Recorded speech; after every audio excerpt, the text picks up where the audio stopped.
You ready? All right, it's 6 o'clock, 6:01 actually, so we'll call this meeting to order. First item, we did need to make a couple of adjustments to the agenda. I'd like to propose adding item J to consent agenda, signing bonus proposal. That would be in the amount of item J, amount of $1,000. And then a business item G to discuss Court Street property. We received 2 bids. We have that. I move to approve the agenda as proposed. Thanks. Motion and second. All those in favor? Motion carries 7-0. Thanks to everybody that's here and online. Appreciate you guys being here to listen to district business. Citizens open forum. I think we have 2 for this evening. So we have Dave Jermark and Jan Peterson.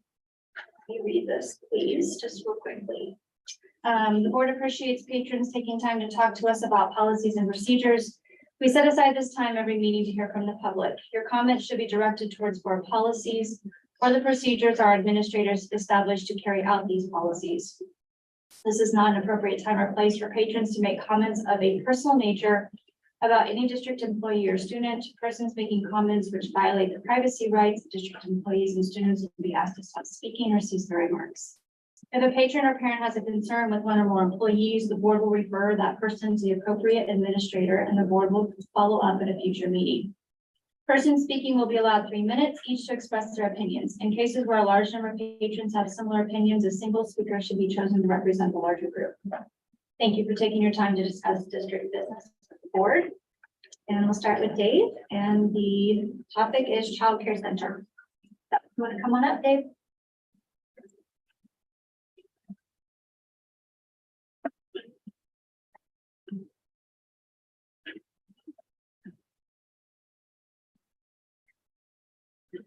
Yeah, that'd be great. Thanks. Thank you. Thank you.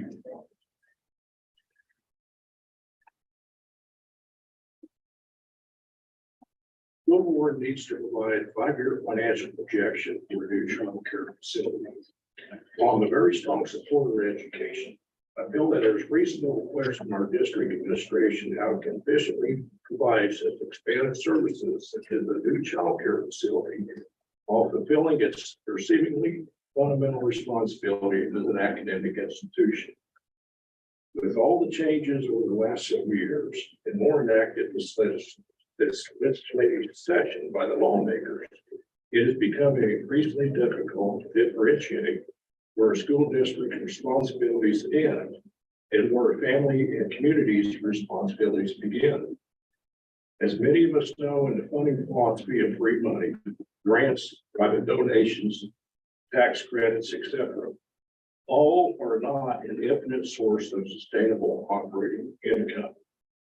Superintendent Nelson's quote on operating income towards the proposed child care center, quote, child care center won't be a moneymaker for the district. They'll likely break even on staffing costs alone, but fortunately the grant also covers operating costs for the first couple of years, which will help them out until they can figure out how to cover the cost. Unquote. This should never be a factor in a long-term funding solution. It needs to be addressed by our district board now and not later in the game plan when commitments are made. In my opinion, if the school board pushes this through without fully vetting all the pros and cons, we are in very serious trouble. District services during this time have also greatly expanded. As a result of changing federal state policies, increased public expectations in individual school board decisions, many school districts are now providing a range of meal, child care, social and emotional support, health care, and early learning services in addition to their K through 12 academic responsibilities. There is no doubt that many needs exist within our community and student population, but the question of who should be providing these services is open to serious debate and district-wide community input. All this presents a challenge for educational funding obligations as well as personal responsibility, parental control, intergovernmental's role. As school districts continue to expand the services they provide, it will also become more difficult to ever fully fund education because so many responsibilities are being transitioned into our schools. This leads to expanded levy requests by school districts and increasing impacts on people's property tax, which is not sustainable. It seems like the very problem we once had. In closing, I'd like to quote President Dwight D. Eisenhower: "A people that values its privileges above its principles soon loses both." Thank you for your time and consideration. Dave? Thank you. Okay, we'll move on to Jan Peterson to talk about curriculum.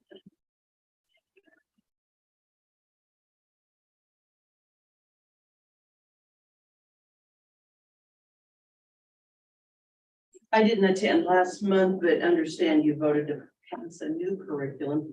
In the mid-1980s, there was a new subject in the middle school, and several parents that didn't get a chance to look at the curriculum opted their kids out of that class. I kind of understand that this curriculum wasn't made available to the parents. And I don't know about everybody, but I know most of you on the board anyhow have school age children. And I'm wondering if you read the curriculum for the class that your child is attending. You know, what was it, 1,500 pages?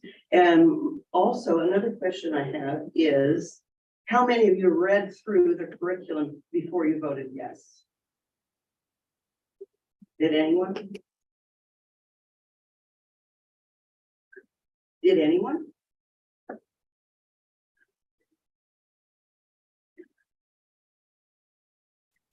It's yes or no. I did or I didn't. We don't have to respond. You're an elected official, not an appointed official. You do have to respond.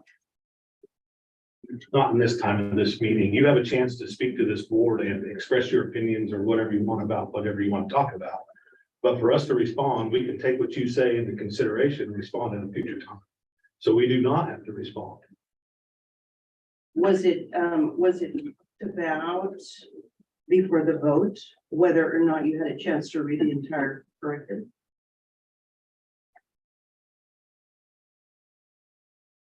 Probably a lot of parents might like to know it.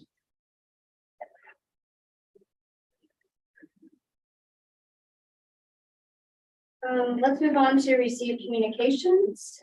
I did want to just note that we did receive, and you may have received it as well, but an invitation to attend the first grade dinosaur museum. Mrs. Lang and Mrs. Fitzmeyer, that's this Friday, if anyone can attend. They have two different times, they're pretty short windows, but if you could attend, I think it's a group, so I thought that was cute. Anybody else have anything to share? Okay. Positive board comments. So mine's kind of a blanket one to start us off. I just want to commend all of the hard work and discipline that I've seen students throughout our district put into their activities. And I'm pretty excited to see that they are reaping those benefits in scholarships, baseball, track, forensics, band, vocal, softball, tennis, FFA, and whatever else that I've missed. It seems like every day or two, we're getting some reporters of success from one of these student groups. And it's because of the work they're doing before the season starts and during the season.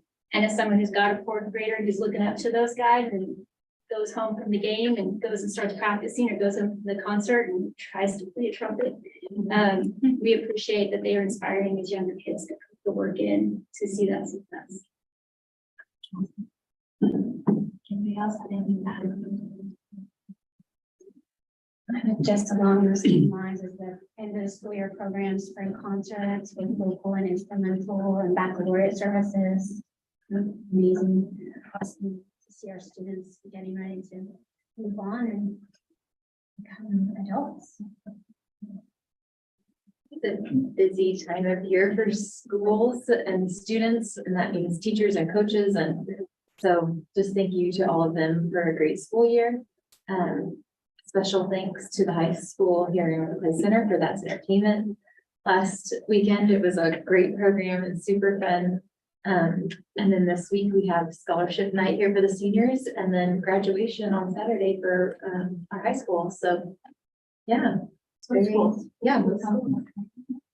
Super exciting. Anything else? Thank you. That moves us then to the consent agenda. We added an item. Should be in your package, if you would refresh.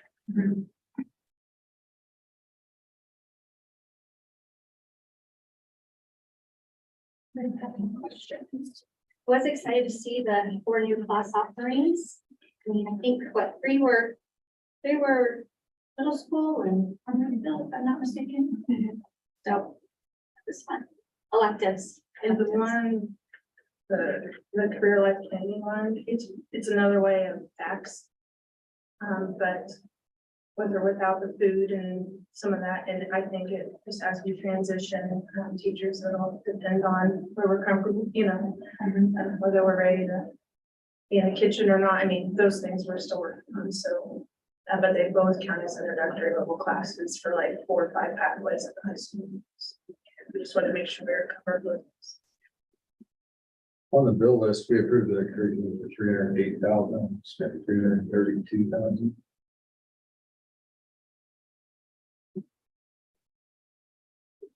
It was PD. The professional, I'm pretty sure that's it. The professional development component, you guys approved the curriculum, the PD is separate. It doesn't come out of textbook funds. It's the same company, it's just 2 transactions. Yeah.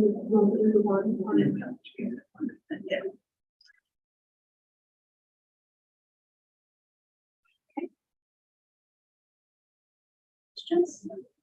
I move to approve the consent agenda. Second, a motion and second to approve the consent agenda. All those in favor? Motion carries 7-0. Okay.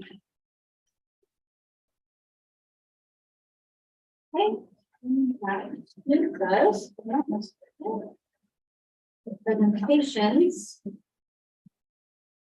Okay. All the way up. Yeah, come on. Got a good stuff to share.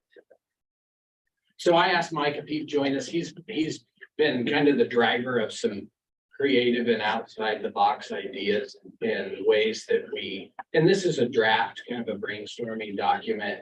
And we just wanted you guys to be able to hear some of the ideas that have been considered and that we'll consider throughout the budgeting process this spring. But him and Craig have done a lot of work benchmarking other districts, doing surveys and informal polls on what other districts are doing to recruit and retain, in particular, bus drivers, custodians. And so we've been, as you know, short-staffed in both of those categories of positions all year. And so, we can't just keep doing the same thing and expecting a different result. And so this is just, again, a brainstorming draft of some ideas that we're floating around and thinking about. And kind of the process would be right alongside negotiations, right alongside final decisions from legislators about school funding. And then as we come to an agreement with CCEA, we would also bring our classified council back together, run some of the ideas by that group. And then ultimately in June, July timeframe, depending on how things shake out, we would approve the negotiated agreement, the classified handbook, and hopefully the classified handbook, the new version, would hopefully contain some of the ideas that are cruised on. So I think if you just want to, the document's there for their. Okay. But if you want to share some of the highlights or some of the process, whatever you feel comfortable with. Absolutely. Q&A if needed. Feel free to cut me off at any point. I won't be offended. So kind of the driving force behind this was trying to get everybody staffed and also more cooperation within the district. Kind of one of the things that when we started on this whole process was getting cooperation with our mechanic and our facility and helping other areas. You know, we help the welding shop with broken welders. We help maintenance with broken, tools and items. So that's something that we've really tried to expand. That's kind of what started this whole process. One of the things on getting new employees, in our meetings, we have discussions on ways to get staffing, and word of mouth is about the only way you're getting a driver anywhere, it seems like, and probably in the maintenance too. One of the superintendents of another district had mentioned that they were doing a internal bonus.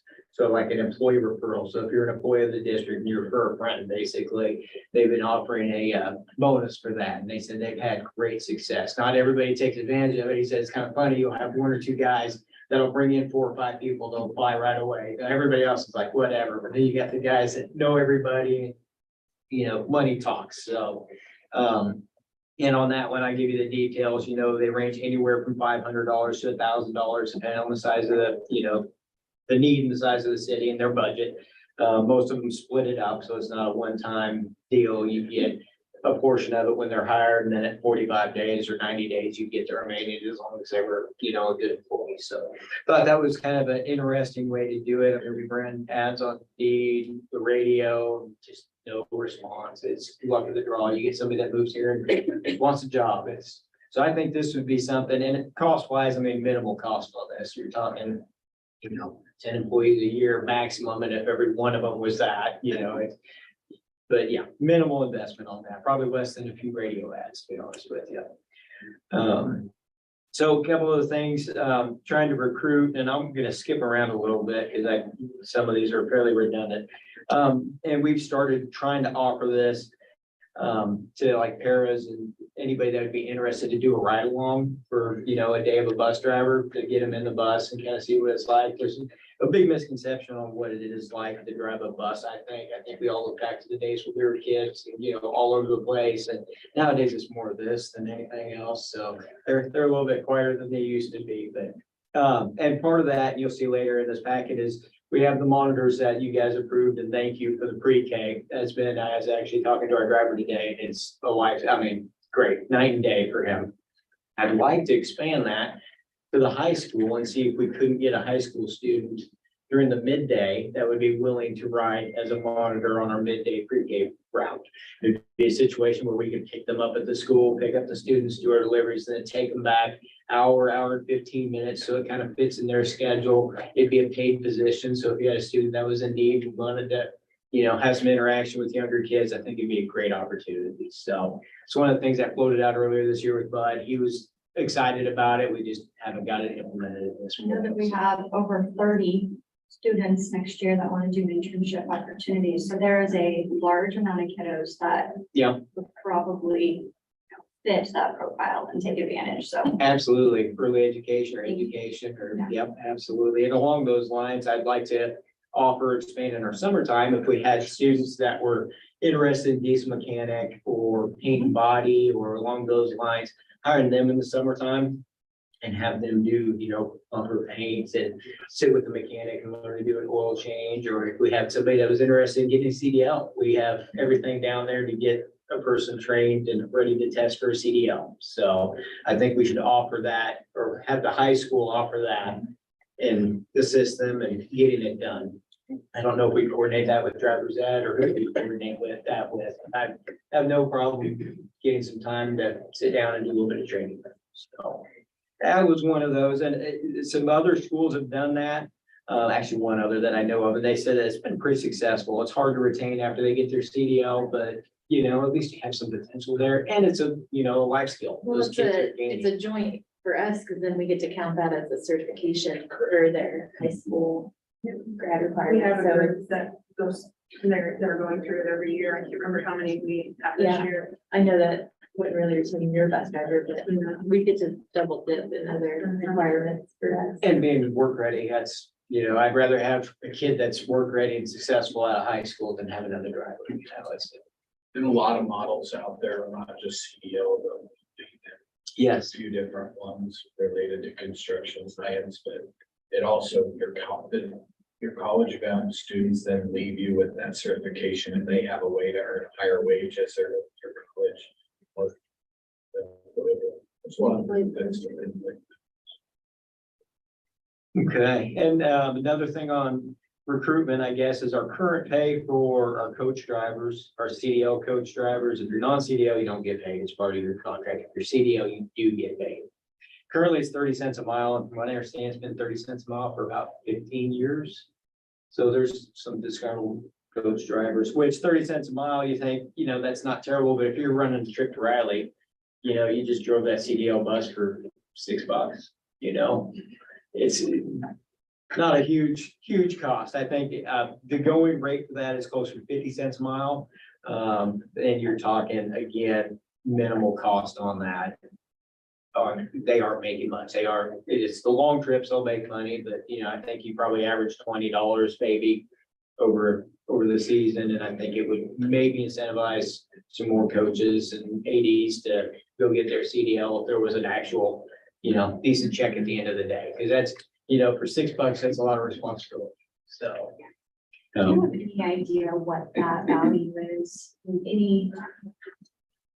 Probably not, but we could come up with that number, right? If we're paying X amount of miles at 30 cents, but. We would have to break it down. It Absolutely. would Yeah. be, I mean, it would be, may not be amount to much to anything, but it might be nice to know what that, if it had been this, right? the cost Right. would have been Yep. this. Absolutely. And there, I do have a breakdown that I can supply to you. And basically, So if you're paying a bus driver to do that. that's exactly it. It's still a cost savings.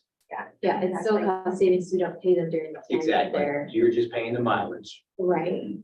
Yeah. Okay. Yeah, more information on that. would be good. Okay, absolutely. Yeah, there's definitely a savings to coach drivers.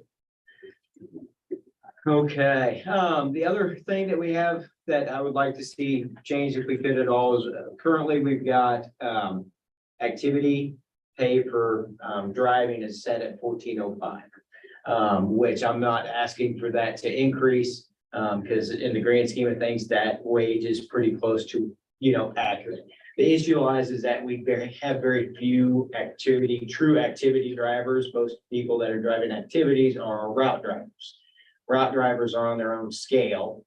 So when we ask them to do an activity, we're also asking them to take a $2 or $3 or $4 an hour pay cut to do it.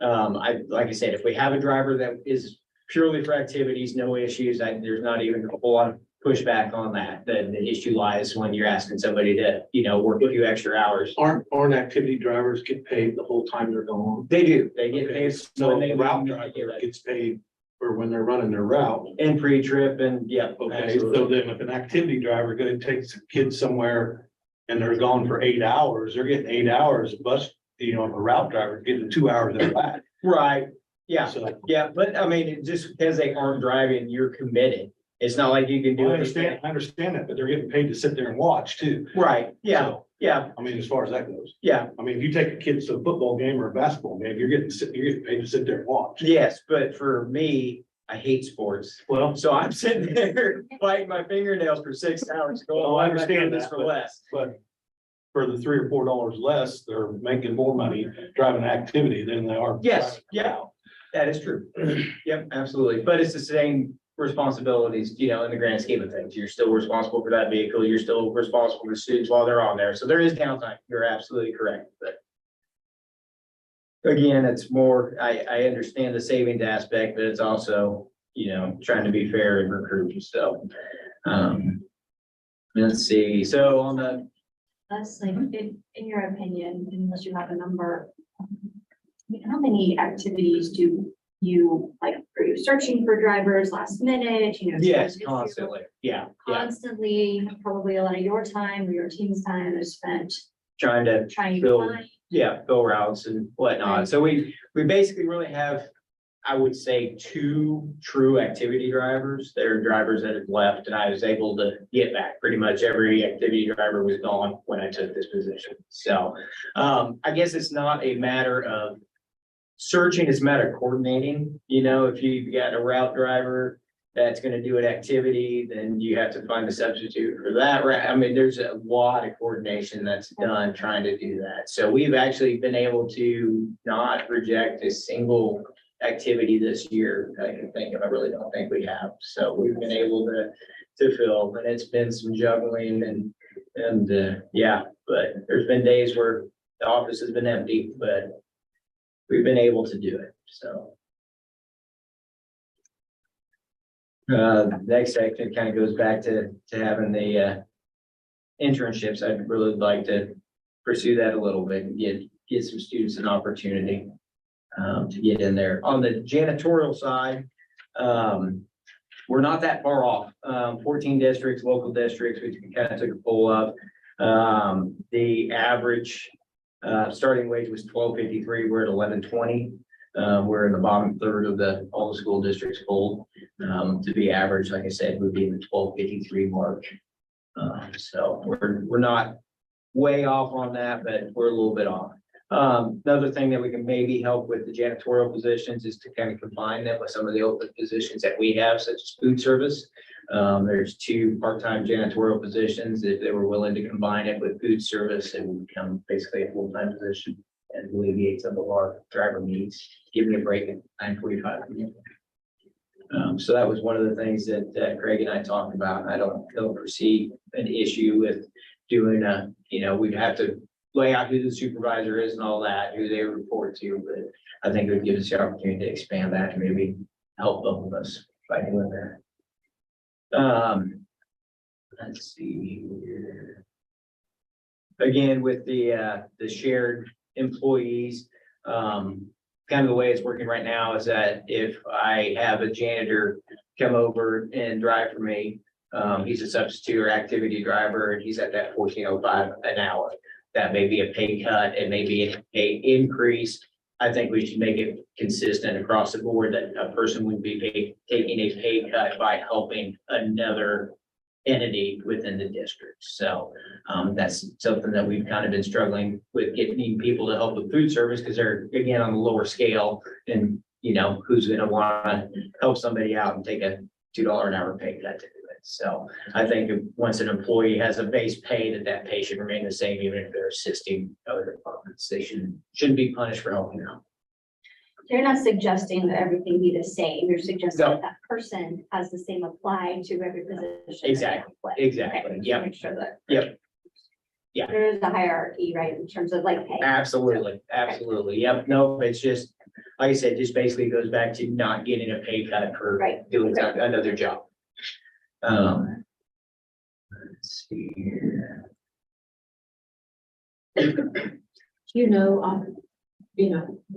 Just rough figures, is that affecting half of the people? Not very many, very Okay, that is minor, nice. very minor, but yeah, Okay, group. It would be, it's mostly between custodial and us. Right. Would be the biggest group you're that not would. going up and down Yeah, between your jobs. exactly. Okay. Yep. So yeah, and a lot of these, I mean, as far as dollar wise, are very minimal, and I'll get you the numbers on the coach pay. Like I said, I should have broke it down more specifically, but again, I guess I was looking at the cost savings for the coach versus a driver. No matter, even at 50 cents, it's still a cost savings. We're paying more, but if you were paying that driver, again, you'd be paying up a little. So not just allowance. A couple things on the policy handbook. The language changes to review on that would be removing a couple of the words. The substitute regular route driver for the special ed. It kind of is a gray zone. So they're paid at step 1. The problem is if I have a CDL driver doing special ed, they're back at $14.05 an hour because of the wording in this policy. So if it's a non-CDL, if they're just driving a van or whatever, the $14.05 is acceptable. But if it's a CDL driver, so if I have one of my route drivers do a special ed route, he's taking a pay cut to do that special ed route with that wording in there. Then again, as part of my proposal, will be taking activity trips out of there. So a driver would retain his route pay if he was doing an activity. The other thing on benefits, I guess I should have touched that earlier, and I'll be brief on that. I'm sorry. Benefits is a big deal down there. The way that this policy is, it's written in our handbook, is that you have to work 20 hours of route time to be benefit eligible. Activity time does not count. So when we're asking our route drivers to do activities, and then they're at 16 hours of route time and they lose their health benefits because they're doing activities for us, it should be, I believe, worded that it's 20 hours of work time. It shouldn't be relegated to route time. So if they do, 15 hours of route time and 6 hours of activity time, it should be 21 hours and it should go towards their benefits. So, And then each driver would just have an amount they're getting paid. It wouldn't go up for this thing and down for that thing and up for this thing. right, exactly. If It'd it be all like goes driver A through, gets paid this much, and that's how much no matter what. exactly, they're exactly. doing. And then the next driver gets paid this much, because they're at this step Right. on the pay Yep, scale. they're still differential. I just want to make sure I'm clarifying what you're. Yeah.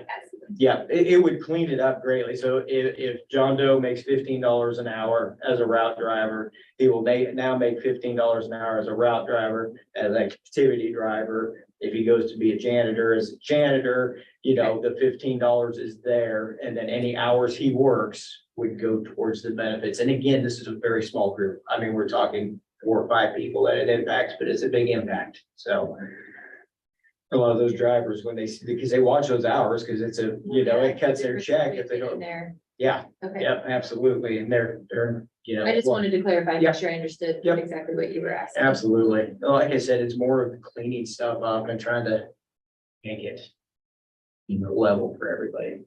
So again, the definition of hours worked, I'd like to add the definition of hours worked as spent under the direct employment USD 379 in work capacity. Again, legal, I'm sure we'd have different phrasing, but as a layman, that's where I am. The other thing is we don't have anything specific in writing on drug and alcohol testing and consequences. I'd like to get that added into the policy handbook. And then we also don't have anything for discipline guidelines of a process of, so I have some wording in there for that. In a nutshell. Questions for Mr. Boyd?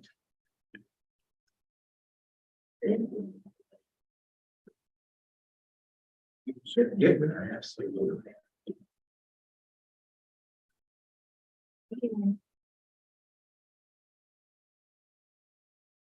Further discussion, board members about.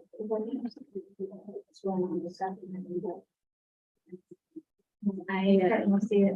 Again, this finding was something that we implement at the hospital, although I think the proposal was after 45 days, you get the second half, and we have it like a year.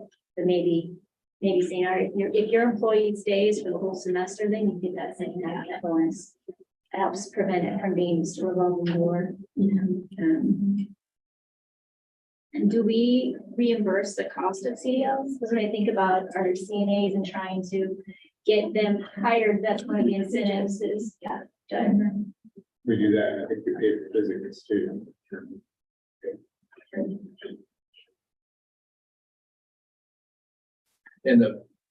We're working on the, like your physical and some of those costs that employees have to pay up front, and then they get reimbursed. Right.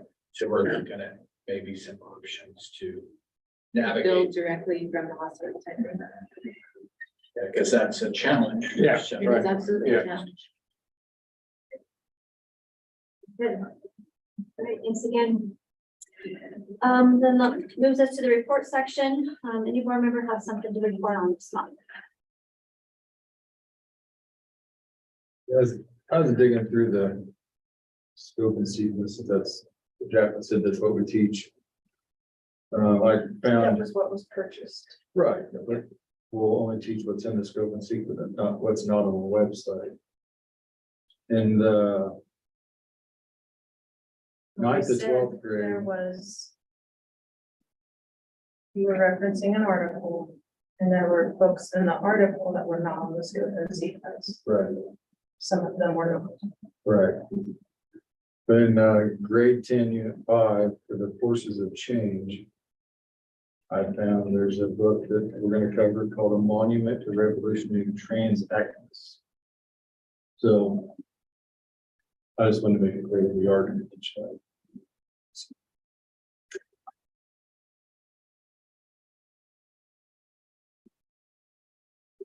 It's on page 22 of it, if you got to look at it. Anything else you want to share?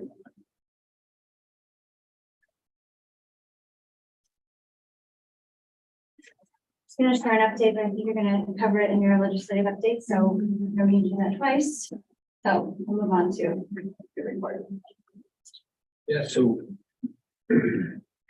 received some or sat in on a Zoom, and so it's my understanding the governor just got the bill today on her desk, and so she will have, that includes the new educational finance proposal for next year.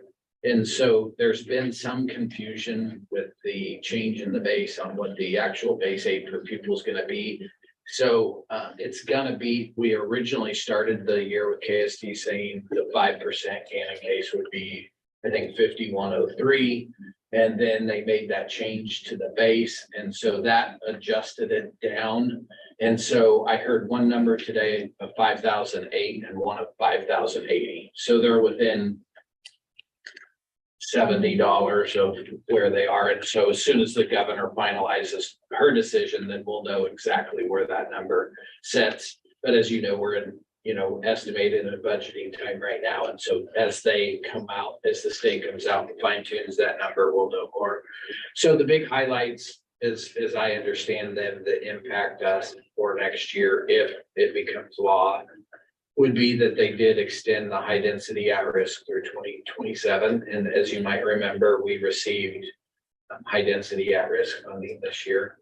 And it's interesting though, because the current law didn't have it sunsetting until 2024. So it was already in law.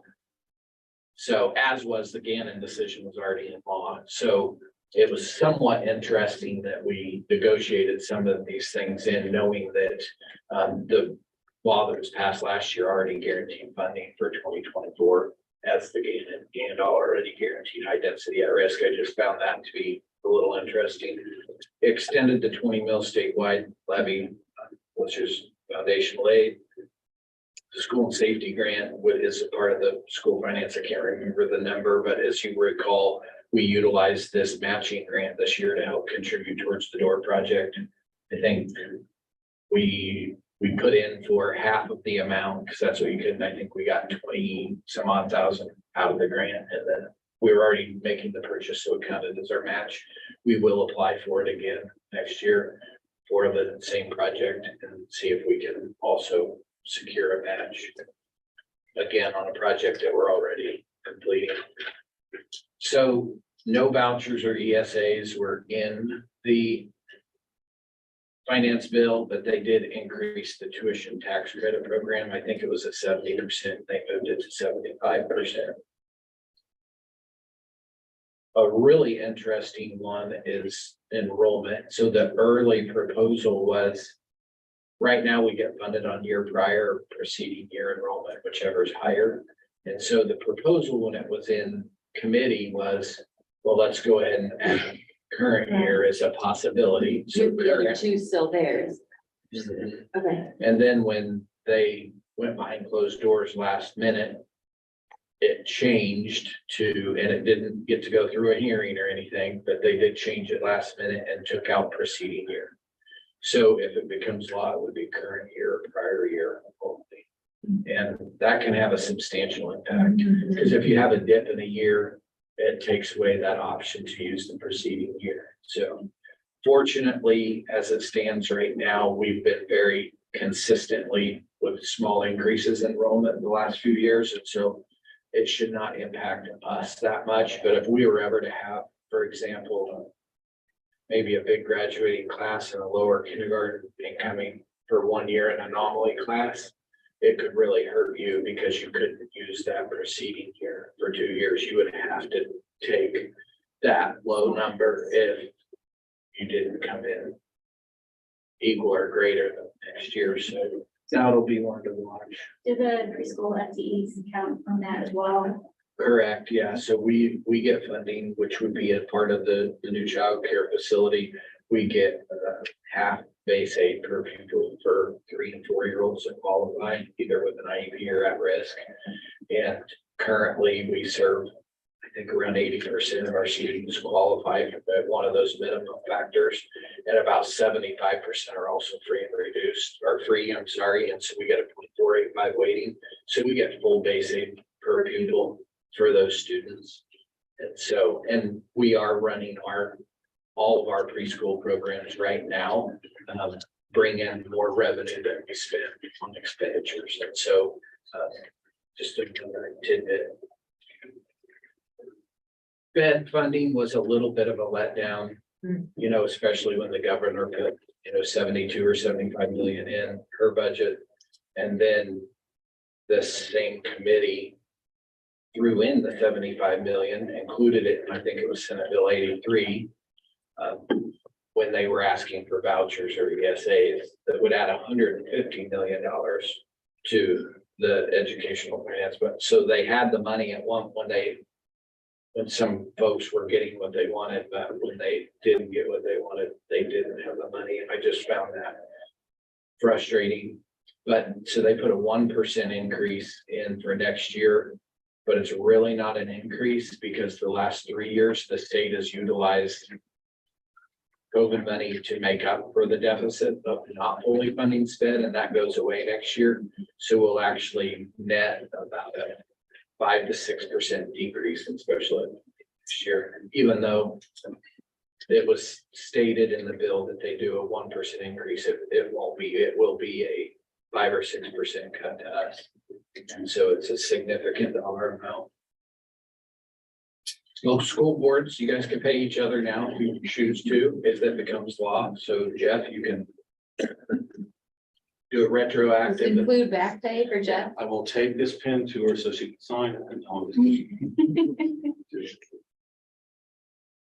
So there was, and I'm not really familiar with this, but there was a piece of this bill that we'll learn more about. But if a school district wants to sell a building, there's some piece to this that the state legislator, you'd have to do some kind of resolution and they'd have to approve it before you can sell it. Like they get first right of refusal is my understanding. I'm not sure the background on that. Why would I don't know. I'm not sure what drove that. They made it sound like they have to be in session, that it has to be official, so students in session. I think there's a waiting window. If they don't respond within a certain amount of days, then the local board can do a deadline. we can give it? Probably the non-disposal list, maybe. Maybe we gave those buildings in Greenlawn for work. Gave it to the city. We didn't pay the school. I'm not sure, it's interesting. And we'll learn a lot more if the governor signs it and becomes law. The state will put on a lot of learning opportunities for us to understand pieces more.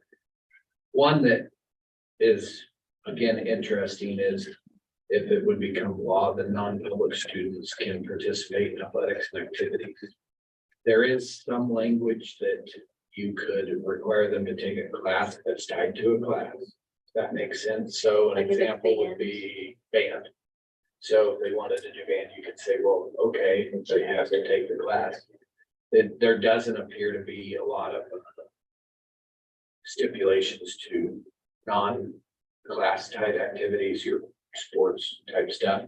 And so it's my understanding that, you know, even though we're paying for the coach and the bus driver, the route driver and the uniform, it's my understanding we wouldn't get any additional revenue for them to participate. Even though, you know, if you're enrolled, it's something. Was it your understanding they can have some of the consequences? That's one of the things that we've been talking about as superintendent groups is because almost all of our accountability pieces to Right. being eligible to participate in athletics are tied to education. So you have to keep your grades up. You have to pass drug tests. You have to be in attendance, and that's a really, That's a huge component of managing. We had a lot of these Young people? conversations initially when COVID hit. When we were trying to say, not specifically to this, but in similar passions. Kids that did the. So I think the short and early version would be that you could have team rules that could address some of those things. Okay. But how do you track attendance if they're not coming to your school? How do you track, are they making adequate progress towards their grade? You know, those are all things that we're gonna really have to think about. And again, I'm sure there's more in the written, you know, I haven't actually seen what the governor received yet. And so I'm assuming there's more details that will follow. Only that work for like liability and stuff. Be synchronized student, you know, on the bus or even, you know, in the, you know, getting hurt out in the field or something. Assuming you're saying non-public, you're talking homeschool kids. Homeschool, private school. As, So like in a Kansas City situation, you could go to Bishop Miege or St. Thomas Aquinas and then go play football for Olathe West. Be away from- but why would you, they have their own programs. I know, but I'm saying that you could, I mean, Well, let's say the kids that are at Foothill Christian want to do forensics, and this would be if they even enroll in just that class, and they do forensics. Or bands Football or or- music. Training sports. Or athletic games, private school.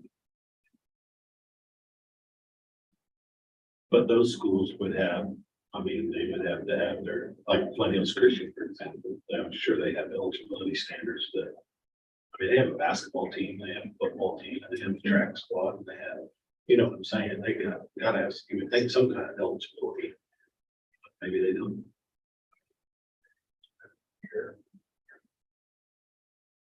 Another big piece is declining enrollment waiting was removed.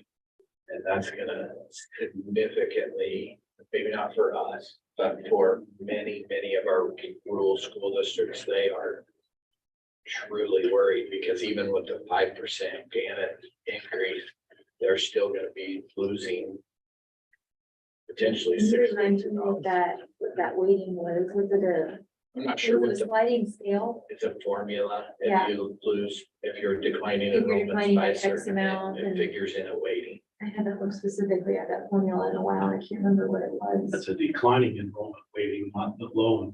Correct. So the low enrollment waiting is still there, which is like Southern Cloud and some of those school districts that reap that. Correct. Tremendously. Correct. And is that same, it would also be based on the higher, I mean, how is that? What are the qualifications for the, what's that look back? Is that changing? Would it be the same as? Is what I'm trying to ask. Well, they're gonna do, you know, on our, like, for example, What would be the review period, I guess? I think it's based on 3 years, because when we get our site report, it'll show our last 3 years of enrollment. And we haven't had to deal with the declining enrollment waiting much here, so I don't, to be honest, know a lot about it. I just know a lot of districts really rely on it. And communities that are. Before, how much did you have to be declining to get that? Was it a certain percentage? I'm not sure the formula, it's some kind of formula they build into the software, and then, you know, you get your base enrollment, and then they calculate your weightings. You get an FTE based on formula that they use, but I'm not sure what that is.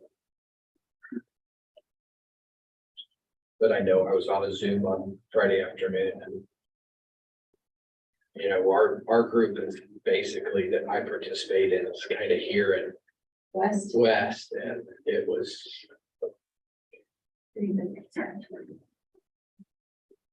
So we'll see what happens in 10 days. And as I understand, this was all together in one, yeah, this isn't separate items, this is she either vetoes it or doesn't. That's my. That was my understanding, okay. Okay, So a little bit of an update on the storm that went through on the 19th. We did find out today that they did confirm that it was a tornado that touched down in our area. I actually saw a picture of it the other day. And so our most significant damage was at the high school and the new stadium site, a little bit at the middle school. It was pretty isolated from Webster and it kind of took that angle up and out. So I have not gotten an official report back from EMC yet, but at our high school, if you drive by, you can see the front of the building where it kind of lifted the building up and did some flashing damage. And they're gonna have to do some pretty significant repairs to the front of the school. Then there was a lot of, I call it flashing. I'm not sure if that's the right term, but it's an integrated system all along the outside edge of the roof it's a 3-part system. That's what keeps water from coming up and under. And so I think there was, what did he say, 800 linear feet of damage on those pieces where the wind got under stuff and lifted it up. The HVAC units, there was a lot of condensing drains blown off, some doors, different things like that. Luckily they all had hail guards on them, so most of our were protected from the condensers, were protected from the hail. There was a few older units down on the kitchen. I think they ran the freezer that they're in bad. I mean, they're on our capital outlay list. They're probably 25 years old, but there was a little bit more additional hail to those, and I think they'll tone those out. Then as you kind of work your way up the hill, obviously the new scoreboard that had only been there a couple weeks is gone, and it ended up a quarter of a mile north and east. Some of the construction equipment was lifted up and taken the other direction, and that's obviously their deal, not ours. The bleachers we had sitting next to the track getting ready to go over to the visitor side, it lifted up two full sets of those and kind of rolled across the other ones that were sitting there. And insurance was super concerned about the idea of trying to put those back together. And so they kind of relied on a bleacher company to give them a recommendation. And the last I saw communication wise that a bleacher company, while they could get replacement parts, would not be comfortable signing off on it for a safety standpoint in case something underneath them were jeopardized. And so again, I don't know what EMC will end up saying, but they're looking at that, and ultimately they're going to have to sign off on the safety and stability of that. So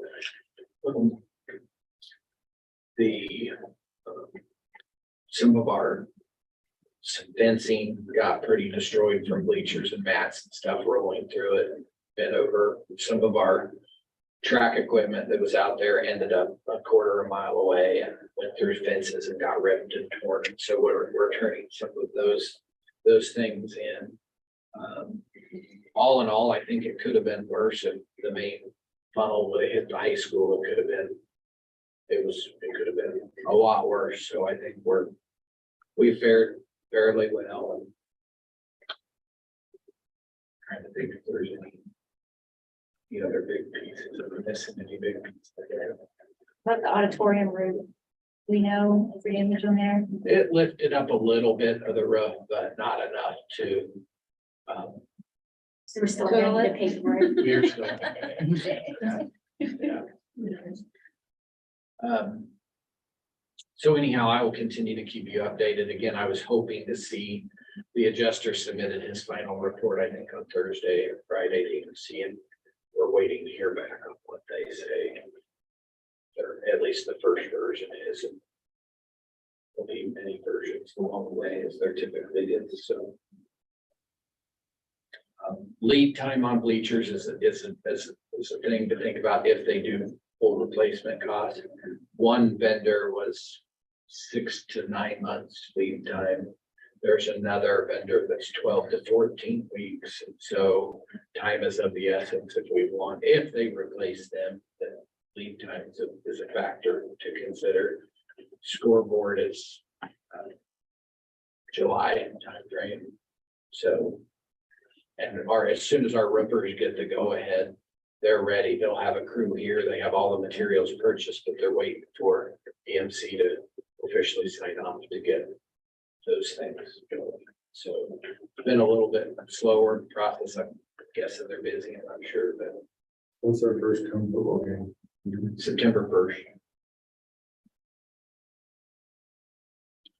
depending on lot rights on what EMC determines there to do, so. Keep you updated there. Been a lot of talk on Tiger House and what we're gonna do, you know, I think. In 1920, we started doing more of a custom house. Prior to that, the spec house was built and then it was auctioned at the end. 1920, what I said. School year 1920. Sorry. Yeah, okay. Boy, that retro page looking pretty good. Time, but I have not been here since 1920. Sorry. School year. Retro Okay. And so, you know, there's pros and cons to both ways. And we met with Mr. Connor, Mr. Fitzenmeyer, Mr. Young and myself last week and kind of talked through the pros and cons of each. And while the custom house is one way to do it when you're dealing with an owner, it can be a little bit I more. heard some owners are pretty. Talk about my wife.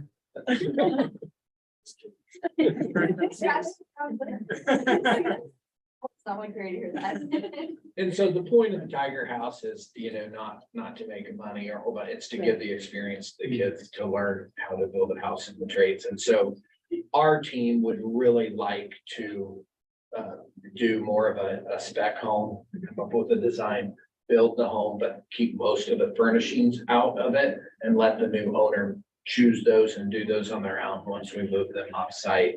And so we would build a spec home very similar to one of our customers that's in this room, main floor. It's a nice design and offers a lot of opportunities. Do I get royalties? And so they would like the opportunity to try that next year to build more of a spec home. And then towards the end of the year, as it's getting finished up. And we say auction, it wouldn't be like a formal auction, but we would have somebody come in and run the auction. We've done that. Yeah. And if we could get somebody, a real auctioneer to come and do it. We had an auction and nobody showed up. And so we talked a lot about that, Jeff. What are our backup plans? And so that's when we talked a lot about, you know, working with one of the communities in our county, you know, finding an empty lot, you know, doing something along those lines of coordinating a community in our county that would be willing to look at a way to, you know, move it, help with that, coordinate and. See, when we didn't have anybody come to that auction, we did sealed bids. After the, we just put it out for sealed bids. I think we had The 3. years after that, you mean? No, Just that that year, year. after that, we did sealed bids, but then we started. You know, but we auctioned it, and then that one year nobody showed up, so we did sealed bids. Well, then the next year, we were gonna do sealed bids, and then all of a sudden somebody wanted it. So then that's when we come to the custom route. And it's been like that last 3 or 4 years. So, There's options. you know, this day and age with housing the way it is, I don't think we would have any trouble that somebody showed. And, you know, again, early talk would be start the auction at what we had in it. And if no one's opposed to that line, I think we turn them loose to start kind of thinking of it that way. Get a plan so that we can see what they're thinking. I mean. Yeah. Physical plan. We can do that.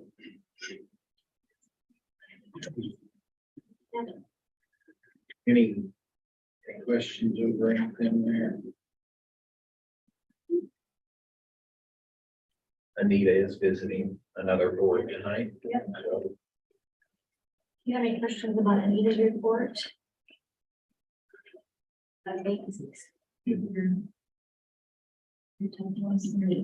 Yes.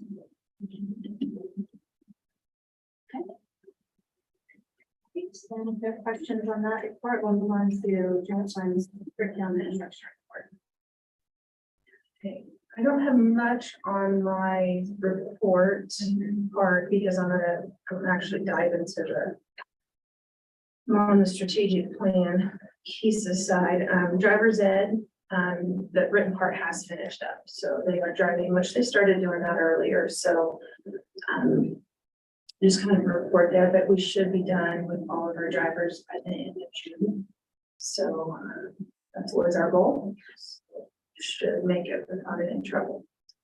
So Debbie had asked for some data and it just kind of worked beautifully and was sharing with you guys the work the district leadership team has done. And actually, I'm gonna come out as I'm gonna.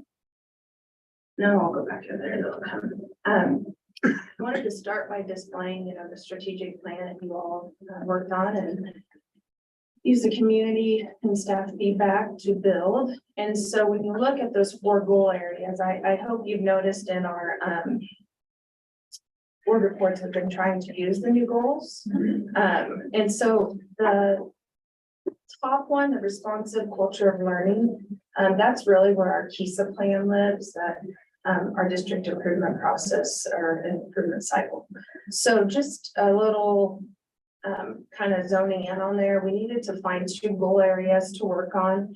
And if you really look at the outcomes on the right-hand side, those really speak, especially the bottom 2, really speak to our IPS rubric or our IPS work that we do with our individual plans of study, which start in the 6th grade, but really are built in the elementary with some of their, the career speakers that come in or some of the field trip opportunities that the kids have as well. So we needed to hone in on the 2 goal areas that we wanted to work on.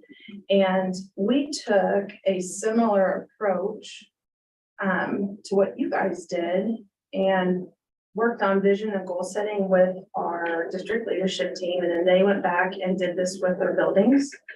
And then we brought it all together. And so just wanted to show you, these are examples. They went through and did similar ones and they have sticky notes, kind of like what we did when we were with our big group. What defines a successful graduate, over here, this kind of zooms in nicely. You can see resiliency. The kids have self-management. They can set time, priorities, responsibilities, problem solving skills. These are just, like I said, examples from all the different buildings. This is a good one from Lincoln. The kids are hard workers, they're accountable, and they're well-rounded. This one's, I can't remember which building this is, but the kids are independent, self-motivated, goal setters, lifelong learners, success skills. So we went into our goal areas and really looked at what did we do well, what did we make gains in, and what do we need to grow in. And so they went through similar activities at each building and kind of went through the why and the how and the what at each building. And we had lots of different examples from every building. So we took all of these, put them into I just typed what they had typed, put them into an Excel and then kind of did a sort. Yeah. So it would group them. And when we got done, we ended up coming up with reading as our first one. And I will show you. We ended up doing a survey with our team. If we work towards literacy with our kids, what will improve? So the 2 things we want to monitor our goal is the levels of 2, 3, and 4 on the state assessments, as well as the Ames Web literacy screening. And just to give you a picture of the difference between the 2, the state assessment, it shows comprehensively, like, do the kids, can they comprehend, can they read something, comprehend what it is saying, make inferences, vocabulary, those kind of pieces. And when you look at an Ames Web screener, that is just, that is not an achievement test.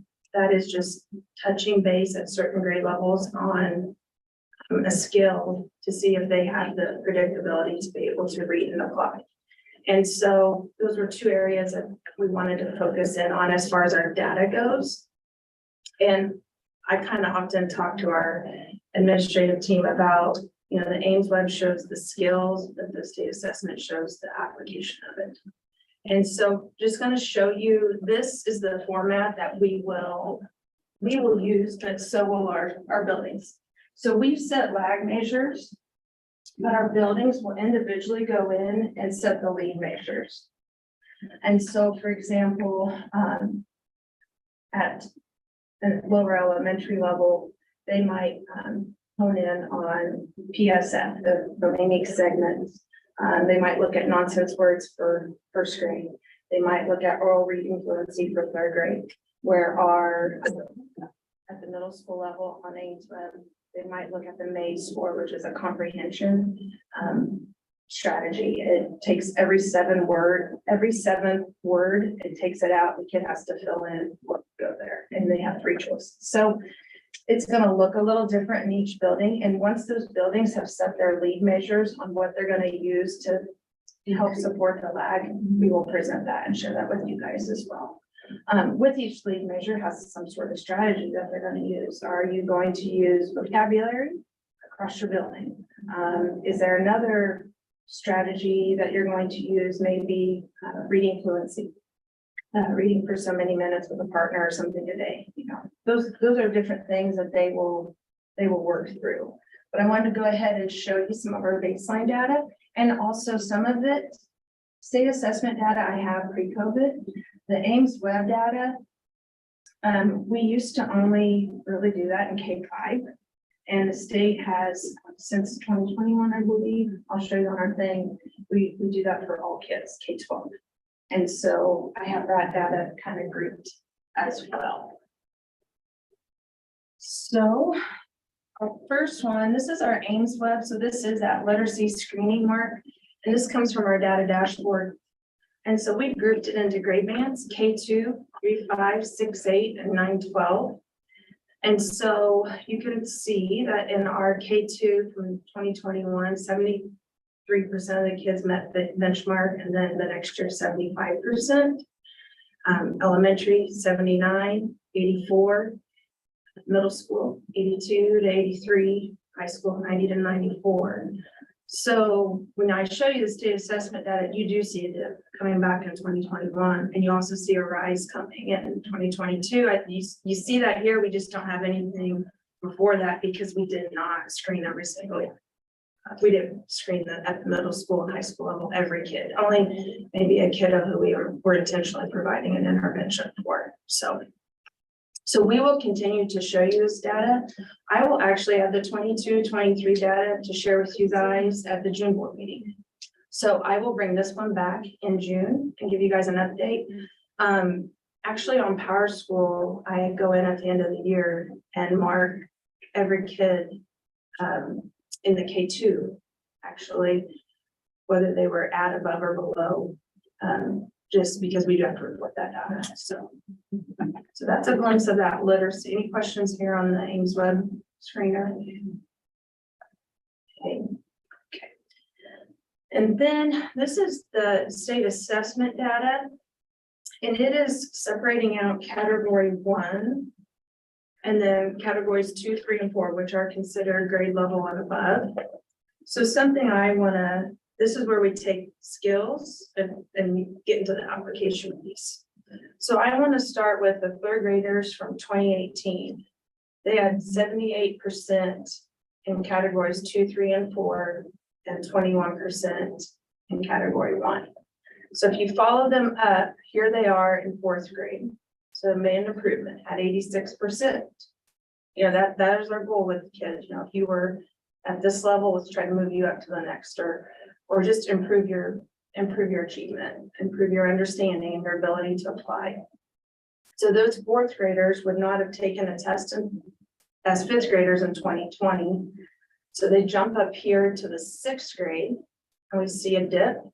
To clarify, that was the school closure, COVID school closure in 2020. Sorry. Shouldn't assume, but that, yeah.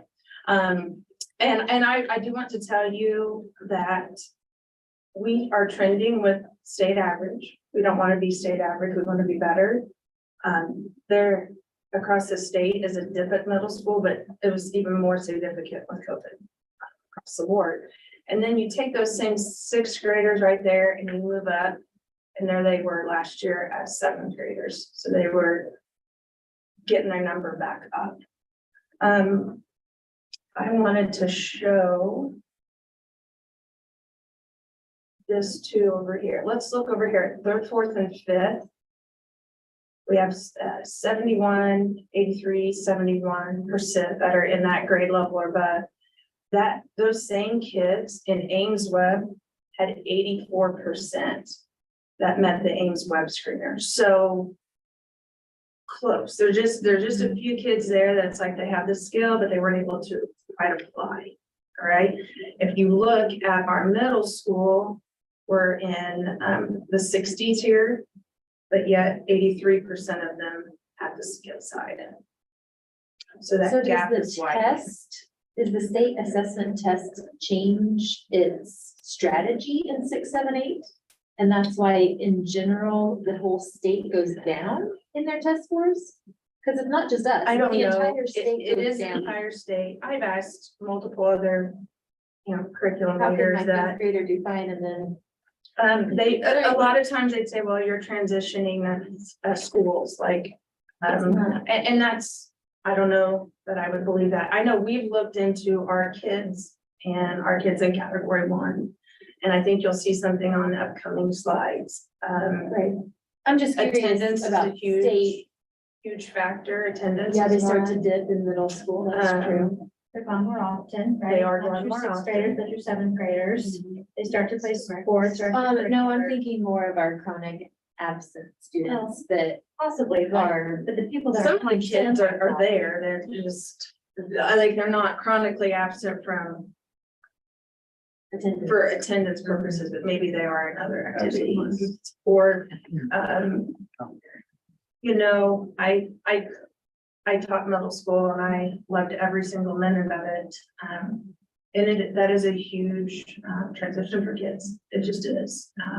So it is something both our middle schools are aware of and intentionally working on as well.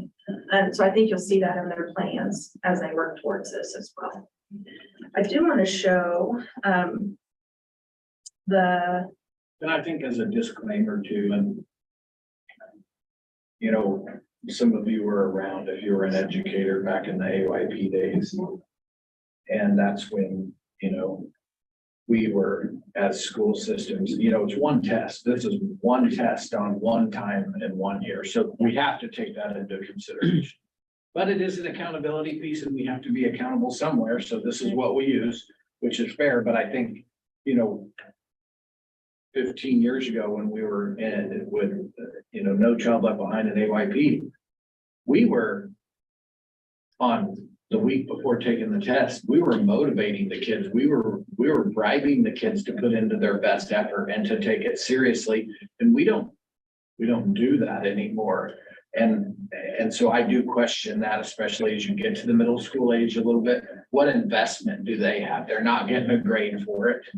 That's not gonna make them eligible for an activity or not eligible. So I think that's a factor too, in my opinion, and maybe I'm the only one, but when you look at middle school students, what would motivate them to give 100% effort on that one day in time late in spring? Just a factor, in my opinion. it is different, your third, fourth, and fifth graders are with you all day, and then your sixth, seventh, eighth, your high schoolers, and spring is just a different beast. Have been involved and read some conversation. They have what's called interims and they're predictors. And I know I use them as a teacher, like you give them after you've done some standards or whatever, and to see how the kids are doing. And it's nice because it's just an outside resource to assess the kids and see how they do. Then some talk. If you take those 3 interims and take the highest score on a particular standard, is that a better reflection of the kid than a one-time test? So it's something at a state level they're definitely I talk just know about. at I the just state don't know where. level, we get a lot of pressure of what these numbers are. Yeah, And so, and then the legislators like to point to the numbers and I'm thinking it's a difficult correlation at times. So we will add on the spring of 2023 and again, bring that back to you. That won't be till fall because the preliminary come out probably in the next couple weeks. But don't know that they'll make them official. And what they do by that is, for example, last year they took one particular grade level and would not release the scores because they were going to revisit some of the questions and take them out because they felt they were poor representation of that standard because they saw it across the state. They're like, okay, the whole state is doing this, then we need to kick this out and reevaluate. So that could be, so I will be sharing this as well with you guys when it becomes official as well.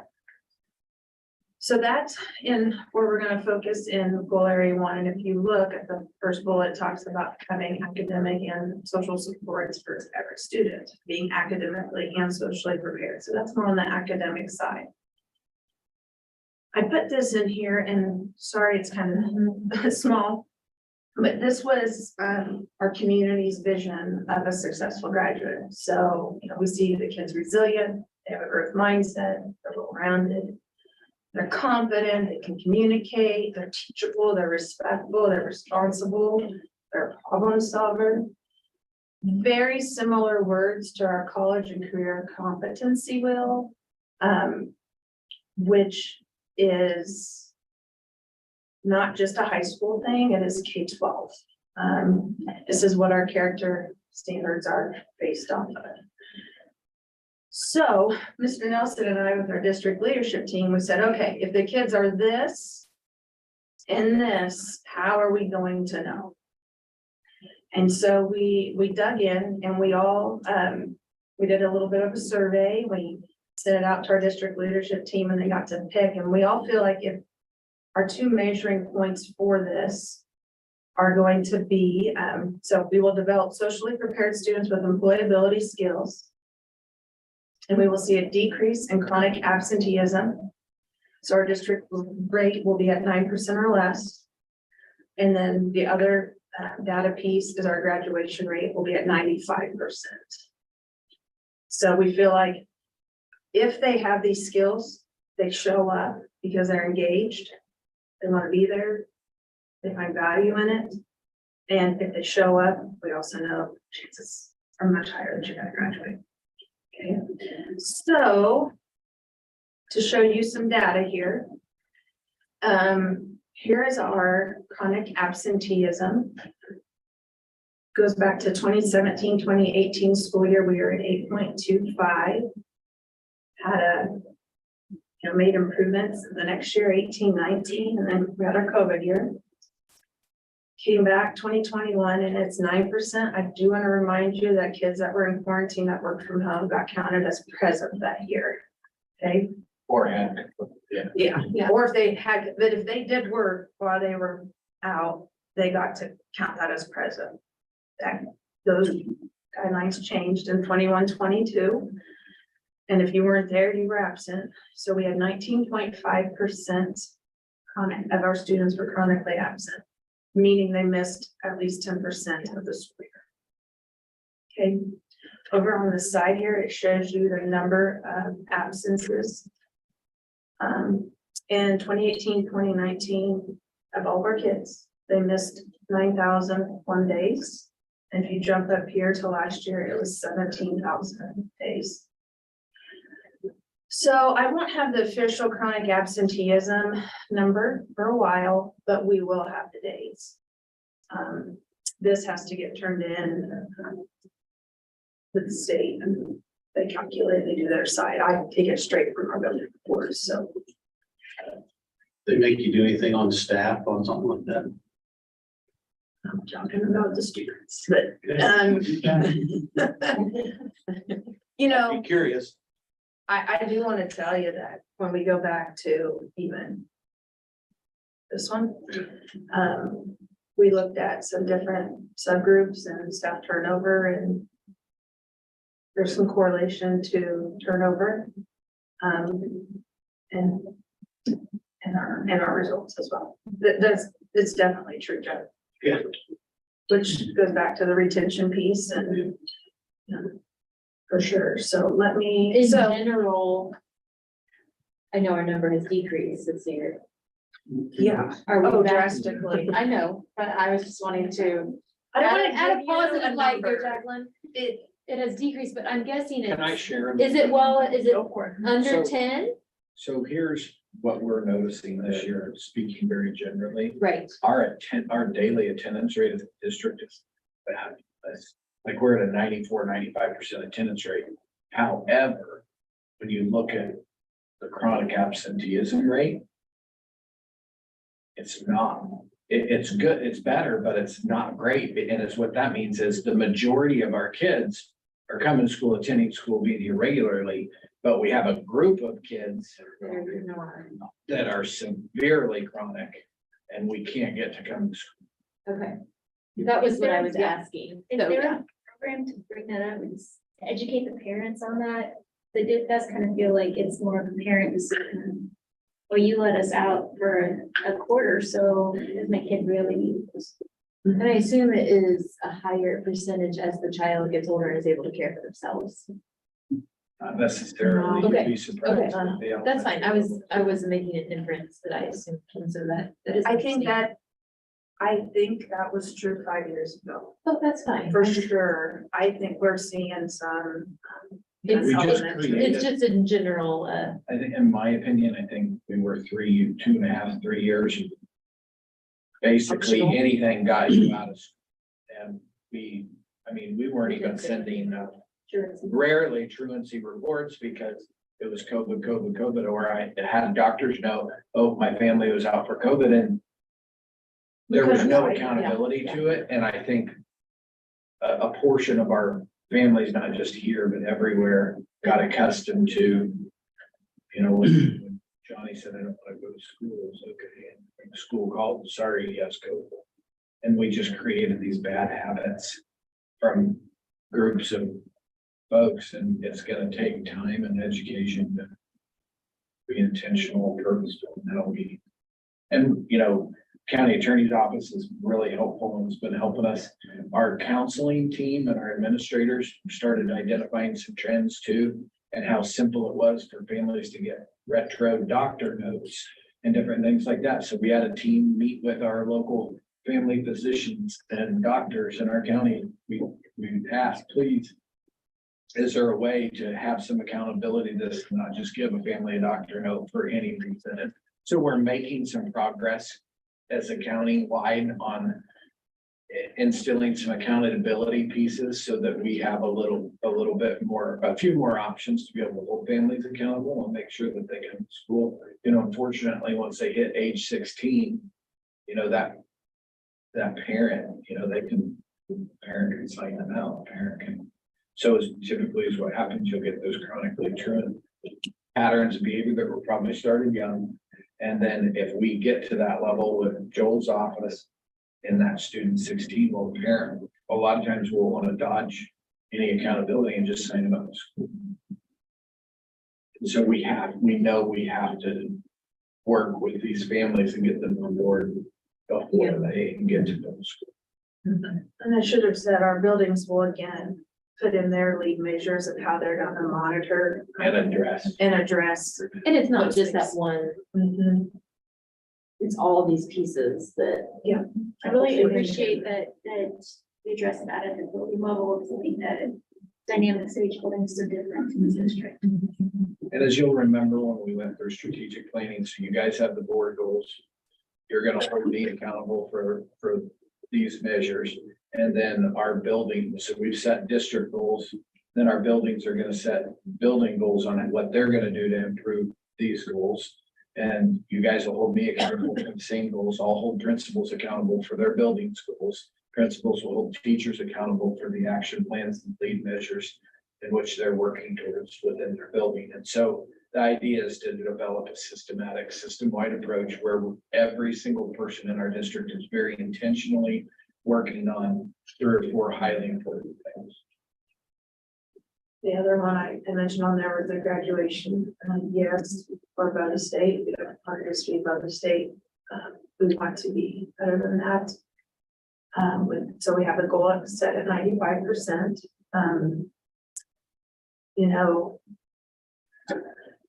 if they can get that piece, but one other one we did kind of talk about was the second piece, having the two pieces of as many certifications or so many college credit hours or whatever we could.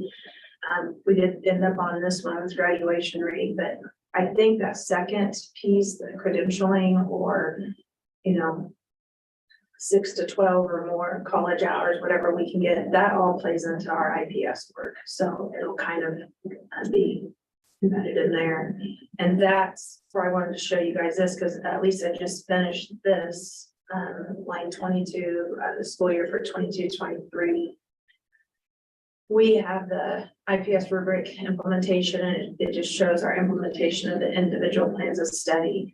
And you can see the intentional improvements that we have made since 1920, 1920 school year. And there's actually a timeline that our team has created on each school year, which pieces we're working to move. So there's that, sorry.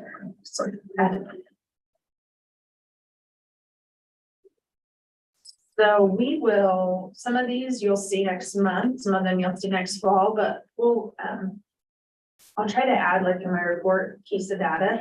And so just maybe what I'm sharing that month or what's coming up the next month, if it's not there. And once our buildings have set there, we'll kind of reach out to our district leadership team and ask them, you want to submit like written plans to you all, or if you guys think about that, if you want them to come and present on their plans and their strategies, we could have highlight on each month, have them come, we could do that too, so. Whatever you want. Think about it. Reminder about expense success. Yes, the copy of the program kind of invitation, it is going to be on the 18th at 1 o'clock. I know some of you will be there. Just a reminder, whoever is there, you do the 25-year certificates as well as the retirements. Everything will be up on the stage, set up for you guys, so. For those of us that are gonna be there,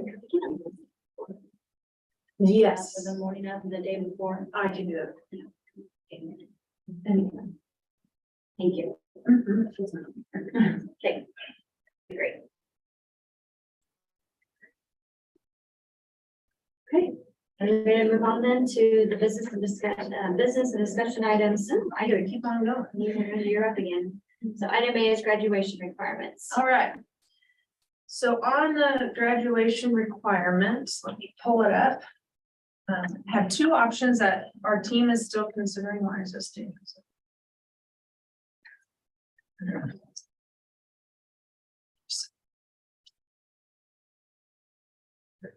All right. So reminder that these graduation requirements start with the current 7th grade, so the class of 2028. And the reason we would like approval by August is, as those kids work on their individual plans of study, it'll just be more helpful as they plan those high school years when there's not a ton of choice for them for their freshman year, honestly. That will be affected by this necessarily, but we do want them to kind of look at least in 2-year chunks. And so it will be helpful. And also we have to reprogram some stuff in Power School and those kind of things. So I do have a comparison chart at the bottom. I'll go over that with you guys just to answer any questions. We have narrowed it down to 2 options and I'll kind of explain the why. We had to add in the STEM credit, and a reminder, the STEM credits are like a 4th year of science or math. And then construction pathway and ag pathway, those application technical level courses all count. We do have some coding and computer programming offered through CTE Excel at the college level, and even on Edgeability as well. So we were just kind of curious, how many of our kids, if the STEM credit was required today, would have had the STEM credit, as well as the technology one. And I'll come back to the technology one, talk about the history there. That 72 out of our 80 seniors, they had all the new requirements anyways. So I kind of dug into the kids that didn't have it. And we had a few that just for some credit recovery and whatnot, just weren't there. And then, which that's always going to be there. We're gonna have to handle and do those on case by case situations. Then we had a handful of them that they just didn't take a. And I'm not just saying this because I'm not a teacher, but if you're gonna try something post-secondary, man, you get having that fourth math credit or fourth science credit is key going on, and they're not enrolled in a math or a science class. I'm not saying that's bad, but just a few there that, you know, I think we could definitely get them. For sure. So we are gonna have a meeting on the 22nd to capture, you know, our last final. I mean, we really were kind of all over the place. The technology credit started as a keyboarding credit. Yeah, that's what I was gonna say. Like 30 years ago. Or more. And it just kind of morphed. Years. Probably. Yeah, 19. We're gonna go usage out of that for No, it started as a keyboarding and turned into a technology. And you know, you kind of look at it and you think it's antiquated, like the technology is kind of everywhere. And some of our conversations, some of our teachers related to those courses have said, you know, sometimes I get a kid in there and they end up liking it. Like they find a niche or they find something. That could be more counselor driven though. But that technology could be wrapped into the STEM unit. In that None they of our- could, No, none of our, that doesn't count. no, none of our Okay. technology ones we currently offer count as a STEM because Count they're not as on a the state. computer programming side, Yeah. coding side. Okay, So they don't. It's also only half credit. It's not a full year. I personally know in high school, it was difficult for me to find. I took computers my senior year. Because that was where I had, that was the only space that I had for, you know, the other requirements I wanted to take, because I was taking science and I was taking math every year.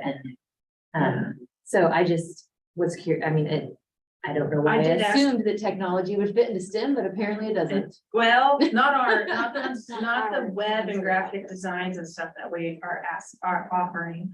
I As will, technology. there are a lot of kids that are in an AD class that end up learning a skill that kind of helps promote them in other line of work, to be Right. honest. And I think I did ask, when do a lot of kids get their tech credit in? And they said they usually, because of personal finance being a half credit, it usually ends up on the other side of that. Not I everybody, mean, there's like 4 different places they can match up with another half credit. yeah. I Right, mean, or I mean- lots of electives. So the chart down below, the first column, that's our current state graduation requirements.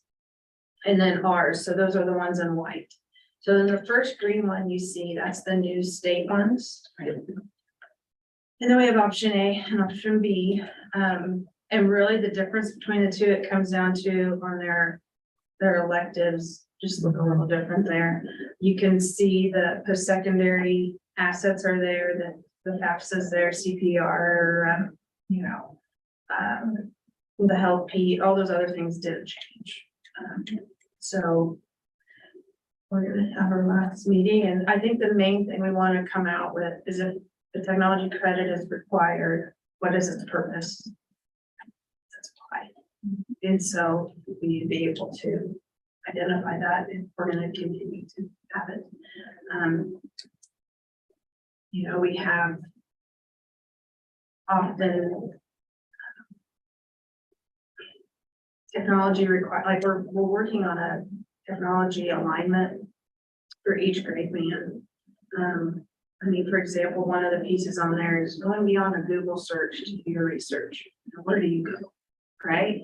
That's one of the examples. Well, that really lends itself very well to language arts teachers or a librarian doing a search with the kids, you know, coming in and doing guest speaker type of thing. That runs beautifully into there. But you know, spreadsheets. Who's going to take on spreadsheets? right? Are they gonna be your math or your science people, honestly? Who's gonna take it on, who's gonna do that? So one thing we've talked about is leaving that technology unit in there and not identifying a course. If there are things that We weave into the. we could weave into that credit. That we want to make sure, you know, some of the deficits, I guess you'd say, or we're seeing.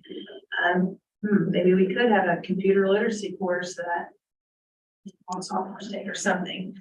If we take that technology unit out, we lose that ability too. So I don't know. Okay, we will meet next for 2 Mondays and When you do bring it to us, would you bring us what we have offered in our buildings for STEM and what we have offered for technology as someone who doesn't have high school students? I'm not quite sure what that list Yeah. looks like. I can show you the list. I did call KSD and ask if they were gonna create a list. STEM, and they will not because it's kind of an ever changing type of thing, but I can show you what we currently I'm have. just more curious. Yeah, so. Okay, thank you. So you're gonna bring this back to us. I'll bring it to you in June. Okay. Well, and then, but you don't have to approve it. I'd like you to. You don't have to approve it until August. If you want more information and need it back, we can wait till July. I mean, there's no rush. I just wanted you to at least see the kind of 2 pass on it. Okay. Appreciate that heads up. Yes, questions for Jacqueline on that piece? Great, let's move on to e-learn. Virtual school, so take it away again. Here we Keep go. going, going. Right, our e-learn, virtual school actually started as a virtual program. I don't have the start date. I was principal, so I'm gonna guess it was 13, 14 years ago. It was written, when we started it, it could be a program, meaning a student was, to say you got a 6th grader in it, they were actually a CCCMS student, but they were taking classes through the virtual program. If they lived in Wakefield and they were a 7th grader, they were a Wakefield 7th grader, but they took the virtual program. The state last year required us to make virtual programs actually virtual schools. Separate identification number, accountability reports. I, as the principal of the e-learn, do all of the reporting just like the other buildings do. My discipline one's really easy. I will tell you that. I will tell you, they have added new attendance policies in, and I brought this up in the fall. If you get funded for a kid on September 20th in the virtual school and they don't earn credits, they will look into or show attendance. You will have to pay that back in the next year on September 20th. So, because we have such a small number, it's going to be hard for me to answer certain questions that are not identified to some of our students, but I will tell you, we will be giving back some money on situations. So, and it is a challenge. There's kind of a secret recipe for what works for a virtual school, and we have some families that are doing a phenomenal job. There's a trusted adult that keeps a really good schedule with them. Just that accountability, that home, and we're kind of on the same page when it comes to getting more done and being accountable, reaching out when we need help. Some of them come in and spend time, whether it be here with me or up at the high school, and so we did do some looking here. We currently have 4 students. We're looking at only 2 just in our preliminary conversations for next year.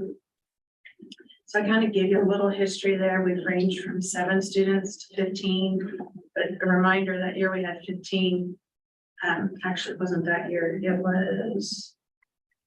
was just a couple years ago. We had 10 and we sent 6 back to the school semester because they weren't getting it. So, I just give you a little bit of history there, and I've kind of been sharing this in various reports on the virtual school. Currently, right now, the virtual school platform is Edgenuity. Both our high schools use that for credit recovery, as well as enrichment and personalized courses to supplement. If a kid, for example, that fourth math credit, we have some students that because of their IPS, they need statistics, not college algebra, or they've already taken college algebra. They don't need calc, they need statistics. So we can put them in statistics and they can be in a math classroom, have access to those teachers, that get the course that they need using that curriculum. So a little chart below, they actually sent this to me, Edgenuity did. You can see in each of our high schools throughout the day, how many kids are on taking courses. And keep in mind, there's only 4 right now in the virtual school. And so it's our kids in-house that are using it. And the 4 are included in these numbers somewhere, Uh-huh. somewhere throughout the day. So I also included on here the financial cost. My mindset was always kind of like, hey, if you kids help us pay for the platform, that's great. But some years you can see in 2021, our revenue was 15,000. But in 21-22, our revenue was 40,000.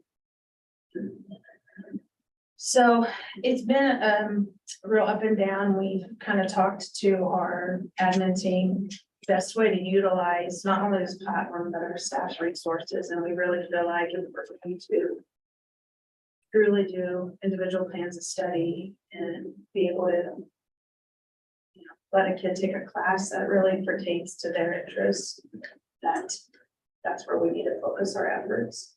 And I don't know, we've had some students express interest in the virtual school and kind of for all the wrong reasons. Some of the ones that have tried it and had to come back, I think they think it's easy. It's not. It's pretty challenging.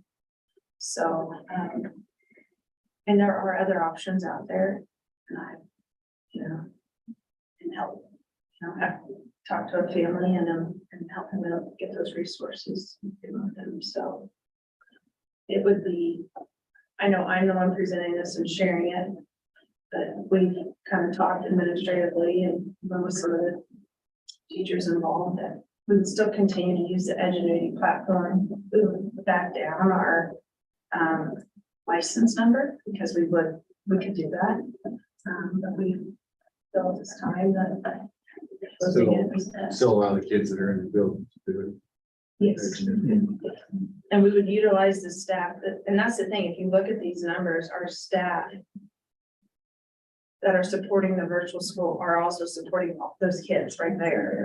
And so we want to focus our efforts there versus outside. So that would be our recommendation. So in your opinion, when it comes to the risk, right, what is your opinion of the biggest risk for doing or eliminating this? A kid that wants the virtual school option, that is their right fit for them and their family, going to another virtual program. But at this time, we feel it would be 2 students for next year.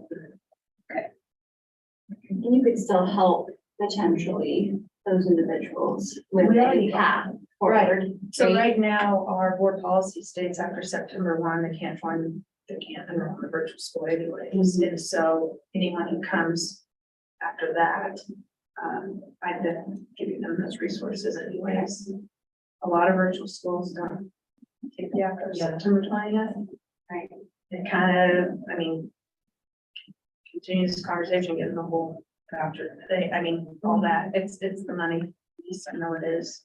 Why they don't accept them.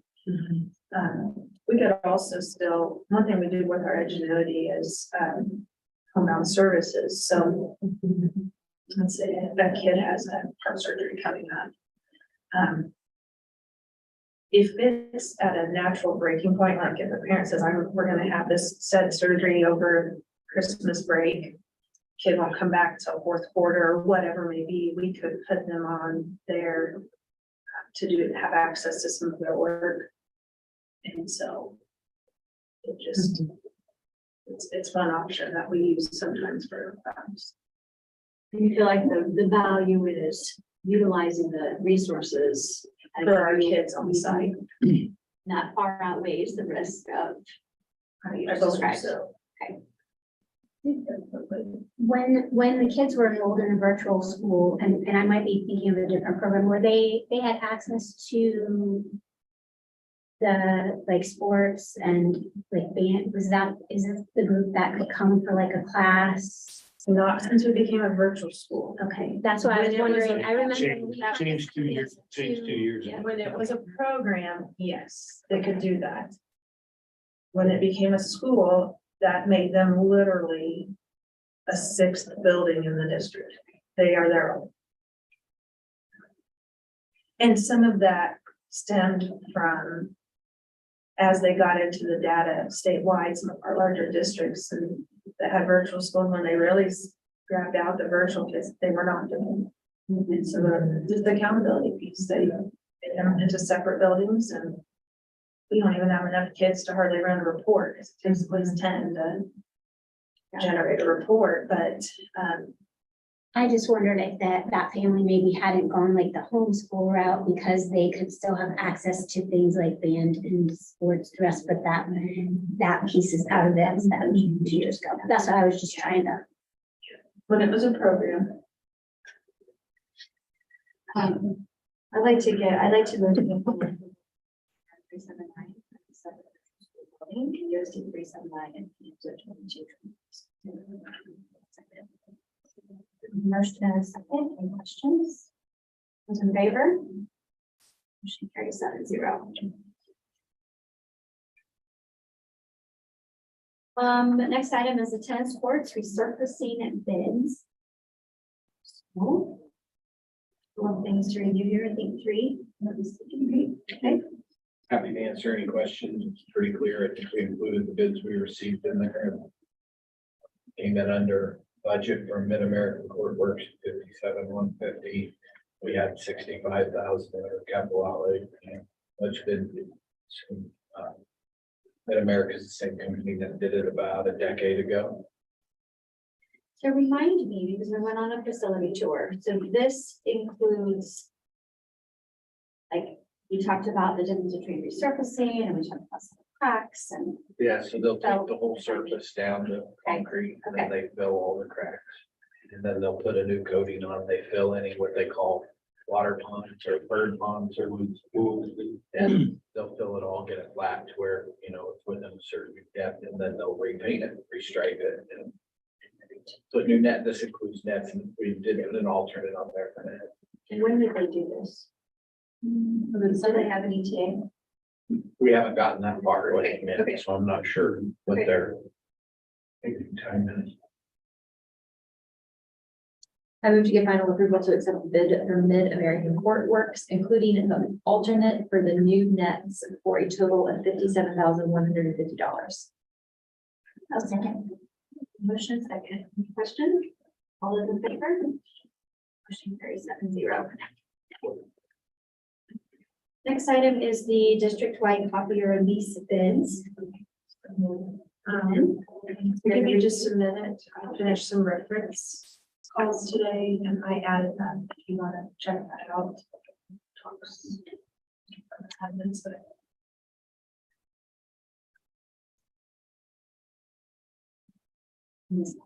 One second. I missed that. reference, Okay. we did reference calls. So I just want to point that out. What we discussed. I got it. Be quicker.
So we are at the end of a 5-year lease for a copier. Our copier bids, we kind of mentioned that in our technology report. We've attached one here. The last 5 years, lease and usage cost for each school year, what the total was. I had to estimate, obviously, to finish off the school year. So because our annual cost, as well as the 5-year, will exceed the 20,000, we needed to send an RFP out. We sent it out to 3, but we received 5. It was posted on our district website.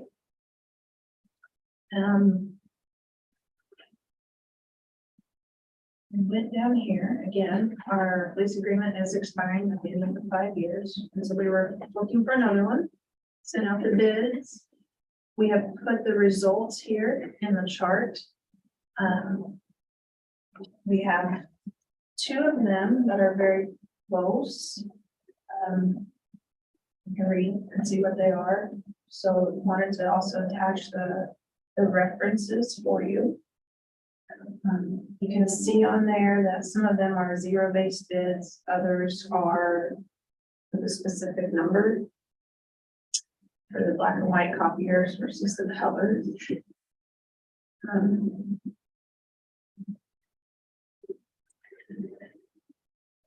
gonna give you a chance to look at that and ask any questions that you may have. You prefer the zero-based bid or something? I don't know that I have a preference. I think just to, if you look at them, a zero-based bid, if you go above, you'll be charged more. If you go under, you'll be charged less. So that did your number for what it is. And 3 of them sent it in that way. We did not specify. When we sent it out, I went back and did an average of safely, how many are using a month, with people exceed the, it's just. And by doing the zero base, which you pay whatever your usage is, it doesn't need any copies to it, whereas the other 2 give that, and at the end of either 6 months or at the end of the year, they'll send you a bill for what your overage was for the course of the 12 months. So you take 100. But it could be more or it could be less. And if it's less, you're, paying for copies you don't use. I don't think we will though. Like even as I went after the RFP went out and did another average of it based on what we used that month. It put us over what we put. It's just. And for us, so we've got summer learning going on, so we have, we don't have that downtime right now. Whereas in the beginning, before we started summer learning, we were using the coffee machine all year round. And with the schools, then it's gonna be that way for the next 2 years for sure. And there's, we're a zero base right now, that's kind of how has been. So to go that direction with a zero base bid would be no different than what we've had in the past. There's an advantage to going to the included number of copies and with the semi-annual or annual audit for us as far as the budgeting standpoint. Our expense would be the exact same every month with one or 2 overages. So I said it makes sense. How is the bedroom for that? Did we The specs. specify that again? The specs, you mean? Yeah, the specs. Dinner. I know, but I was. Oh, you don't have it. Oh, okay. We give My computer. Minimums, so No, it's like not. It's not example, cooperating. 5-year, we needed 10 black and white copiers. Minimum tray capacity was listed, how many of them needed to receive faxes. We needed stapler, 2 3-hole punches, 1 color copier for up here. The features had to include scan to email. We gave print resolution, expectations, adaptable with Mac be compatible with Mac. Had to have single pass duplexing on the automatic feeders, paper capacity was listed, double siding, device management. So for example, it had to be able to do PIN codes. So if someone's printing something confidential, they can put a security code on it. Cloud server printing, same with Google Docs, cloud scans is Google Docs. Talked about our billing, monthly billing. In-house leasing, no late fees included. Asked for a 12-month, where we gave them the 12-month average use as well as installation. It's off the website now just because that's closed, but And we gave, is it, we gave the 167 and the 6,500 just as a guide to what we would correct. Yes. typically utilize. Was a figure that was included in the spec.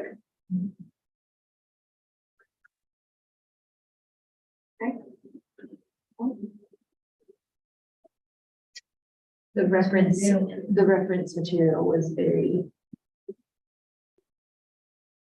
influential in what they stated about the different copier companies in my opinion.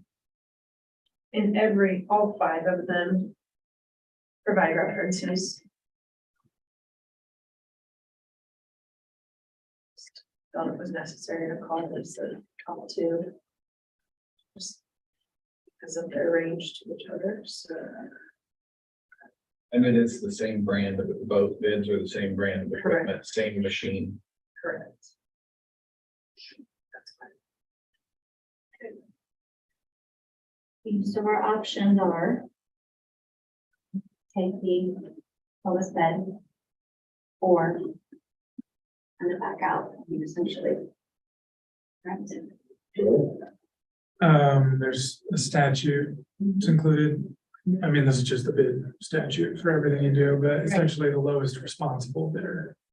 And then, Right, sure. you guys have And policy. then our policy states that the other, it could be within 1%. Well, so your policy gives some examples of what a responsible bidder is. You take into account, financial standing, reputation, experience, prior relationship with district, resources, facility judgment, efficiency, that's not exclusive. So, and then the 1% rule is and it's in the statute, it's for a company that's domiciled here in Clay Right, County right. or within the district, I think. That automatically, if they're within 1%, then we give them the option to essentially match the low bid. So you don't have to worry about the lowest responsible bidder range. If they're within that, then they get the option. Or we So can the give them, responsible language is up to the discretion of the board, us. So legally, we could accept the second lowest bid. if you believe that the lowest bid is not. Doesn't mean those are the Lowest responsible qualifications that bidder. you just mentioned. Actually. Given the references we were given, I have some concerns about the service of the lowest bidder. I don't know if anyone else Well, and if inferred there's, that from the references, but I am more inclined to pick the second lowest bidder for the service to our machines as well as the reputation there and being in county. So those are my 3 reasons for. we're already clear about the rules, so. No, I appreciate, no, Yeah. I really appreciate that because I was questioning statutes. and policies Policy stated. DJED.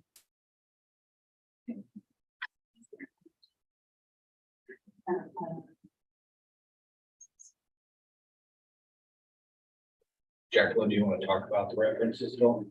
Sure. So the references were given to us by them. Correct. And so at the bottom of the bid, they all listed like 3. So after we put numbers and everything to it, and knowing that the top 2 yes, we had one local, but also we had the same machine or the same brand, essentially. So, on the first one, her image was they had a great service request. The service was great. As you can see, equipment's good, not perfect. The contact, they said if they contact him, he gets on it and make sure that they get the services that they need.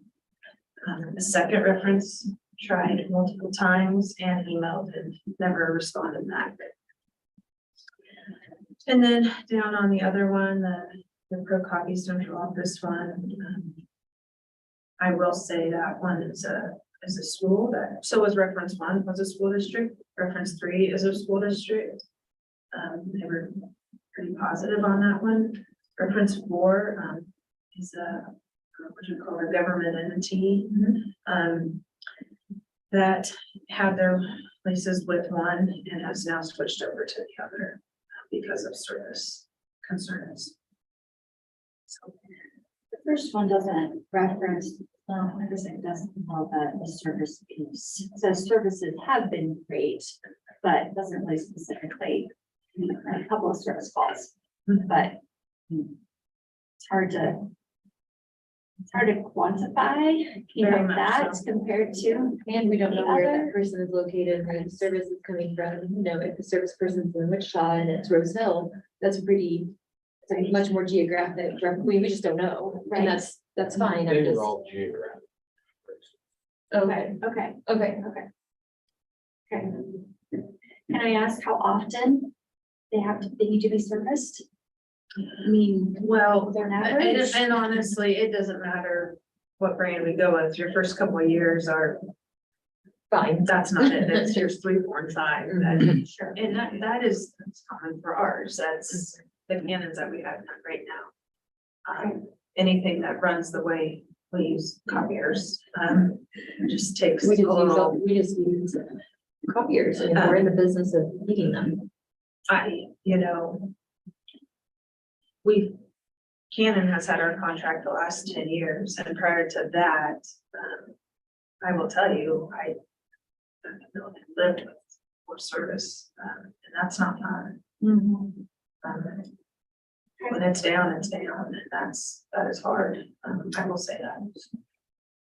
I think you all would say that about your own business copier or printer too. It's not something You didn't special. need it. Special, it's not something special to us, so that's just in general.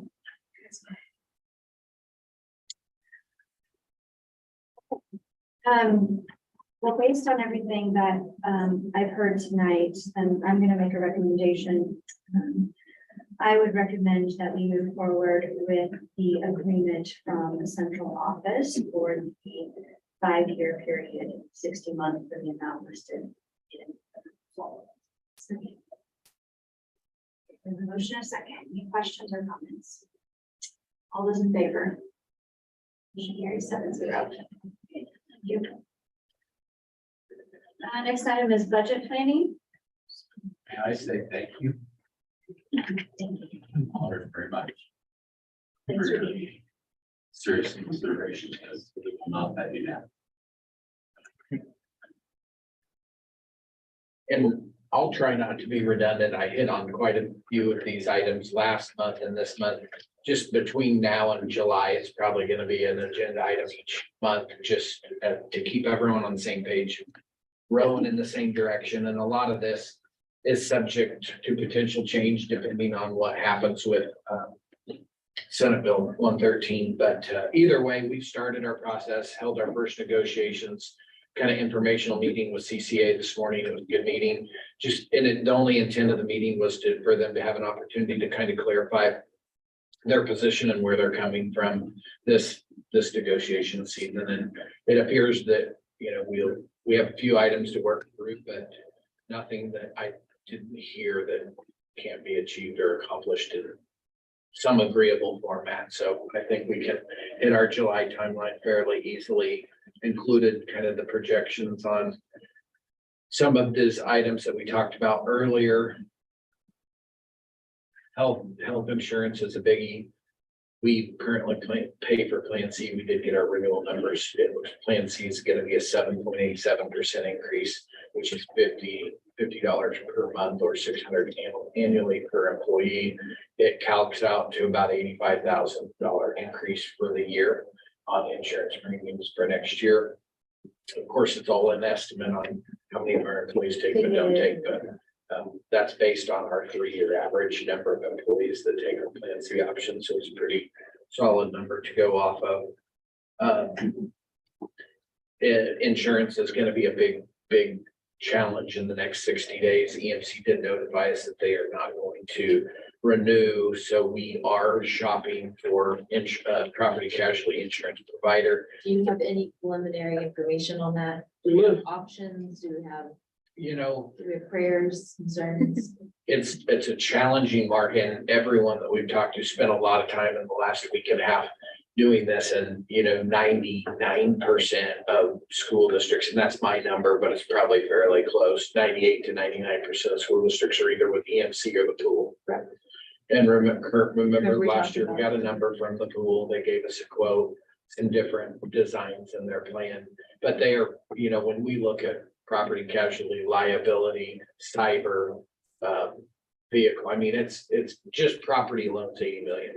And so it's just not a market where you have a huge group. So basically, as it stands, our 3 options, as it stands right now, Slingsby has been our agent for quite some time.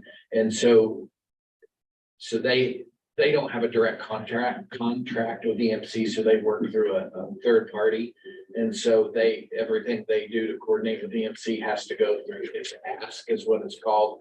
But it's basically, that's our broker of record is Ask, not Slingsby.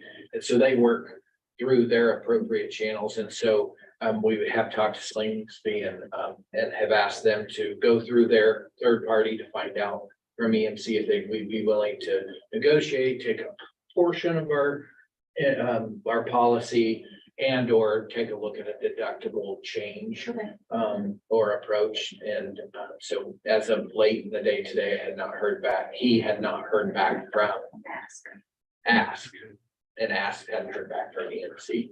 So that's kind of option 1 is see what comes to fruition there. Option 2 would be to go more of a broker approach and look at a broker or of a national, regional to national type broker who has access to the marketplace and can go out, who deals with multi-million-dollar insurance policies on a regular basis. That's kind of their role, and ask them to, for lack of a better term, kind of shop the market, the open market. And then they can put together packages to where they, for example, separate policy or property. Right. Separate property from, liability, have different deductible structures and look at a kind of a custom approach to that. And then third, we have already provided all of our information to the pool. And they have indicated that they are going to provide us a number, but they did let us know that it would be with a $250,000 deductible. And in that approach, after the research we've done, a lot of larger entities are going to a very high level deductible. And then what you do is you go out and buy a secondary policy, the deductible policy. And so then you buy that deductible down to what we're used to or comfortable with at 25,000 or 50,000, whatever we would be comfortable with. And of course, that just becomes part of your premium cost is to buy a secondary deductible plan to help you cover yourself, so you're not writing a check for $250,000 if the worst happens. And so it's kind of the way in the market. I've talked to 2 very good close friends that are with EMC, and they both received 40% increases through EMC this year, property casualty.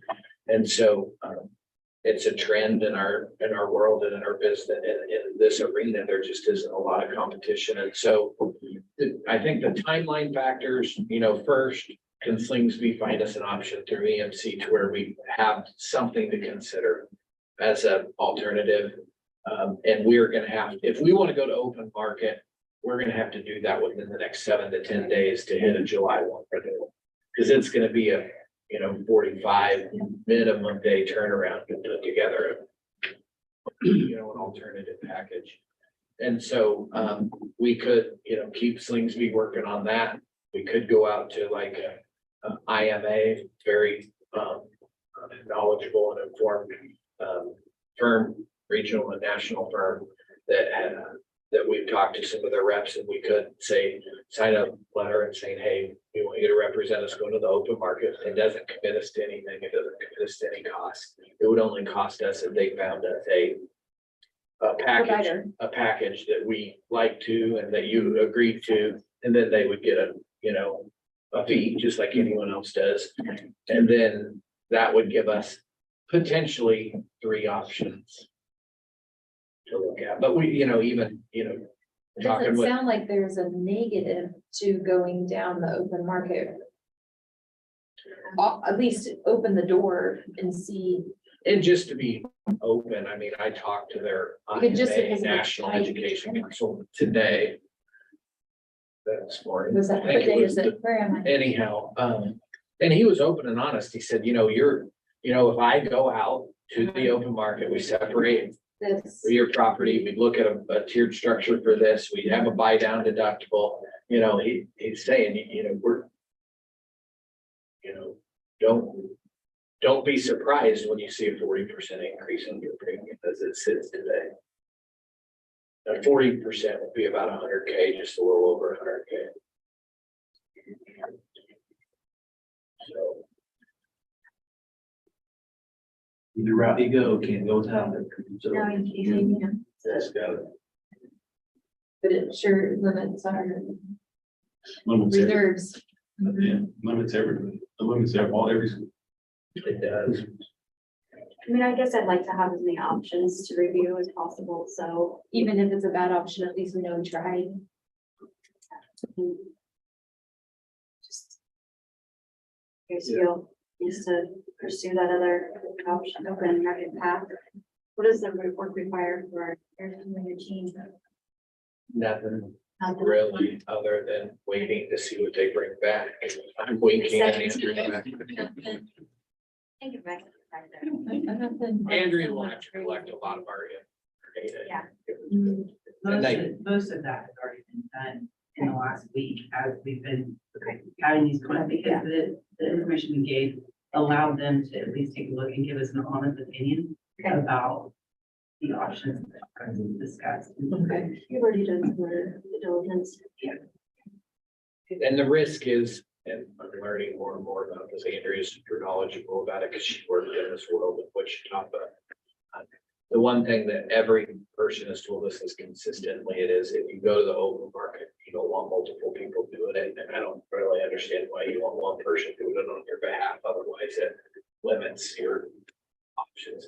Insurance carriers will only work with one agent at a time, so that they're not giving one person, they have one underwriter giving one person an answer, and an underwriter in the next cubicle over giving another person an answer. They only work with one broker at a time per market, and it just kind of keeps it streamlined in that fashion.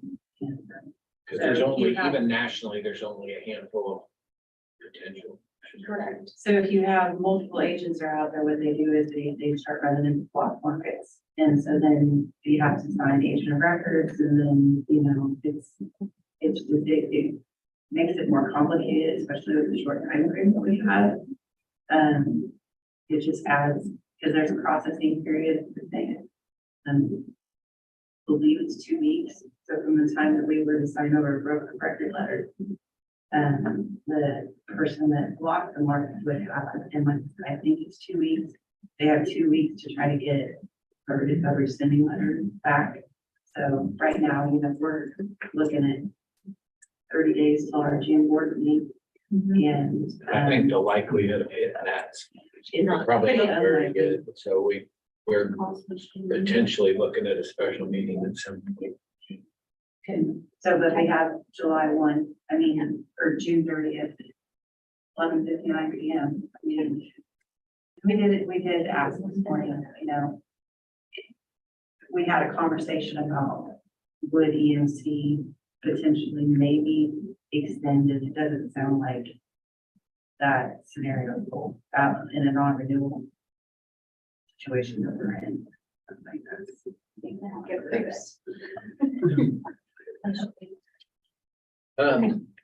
So are we kind of good with that? Yeah, no, that helps answer that. So kind of the next tier of, and this one's always an interesting part of the process. So we kind of just remember we finished capital outlay, we set that budget. We're starting to work on some of that stuff, even as we talk today. So the next piece is with each building and department, what are those, as you look into next year, what are those budget addition requests or their needs within your building? And we always get lots of these because it's human nature and everyone has wants and needs and sifting through what's wants and what's needs and, you know, mirroring that with revenue versus expenditures. And so I did include a few new things today. Number one, you saw the changes to the healthcare planner in there and the differences in the plans. The memo that I got from KSD and Senate Bill 113 and the new revenue projection is also in there. In case you're interested, you can see the amount that every school district in the state's projected to receive in general fund. I think it's 5,008 is what KSD sent in this latest memo. And then I included the worksheet that we kind of start working through. It's called the budget planning worksheet. So the gray area is called kind of your fixed expenses, what we know now that are going to be fixed cost increases for next year. And it puts it in a category. And so you'll see those areas reflected there. The requests that came through the budget addition request by level building, the budget amounts for those as you go down through department wise, then it gives you section 1 through 10 and 2 through 10 totals. And then again, to clarify and be completely open about the salary projection, I used 1% because it's super easy to do easy math and go, well, 1% is this much, so 2%. And so I'm not, just so anybody watching or looking, it's not that we're intending to give, I don't want to confuse 1%. It's just a placeholder is a number. And you can, as we negotiate, if we know 1% is 109, then we can, 2% is 218, and so on and so forth. And so then you can, and this happens every year. I mean, this happened when I was a principal and I put in requests to the district office, everyone would put it in. And this would be, if we did everything there, this is where we'd be, and we'd be short $236,000. So now it's part of the process is, you know, determining what are our greatest needs. What are our absolute fixed costs? Like we can't go without property and casualty insurance. We know we have to have that. It's not a choice. Health insurance, there's some negotiating ability in there if the board would so choose to do that, come to an agreement with the association. But if we would do what we have today, it's $85,000 and so on and so forth. So I don't know other than discussion questions, but just wanted to kind of share with you where we are.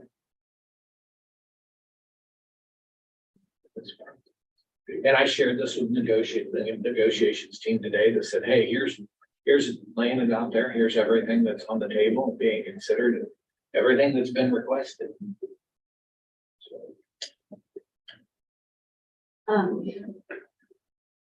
We'll have an opportunity to share a few of those things later. To talk about the negotiated agreement, but any questions at this point?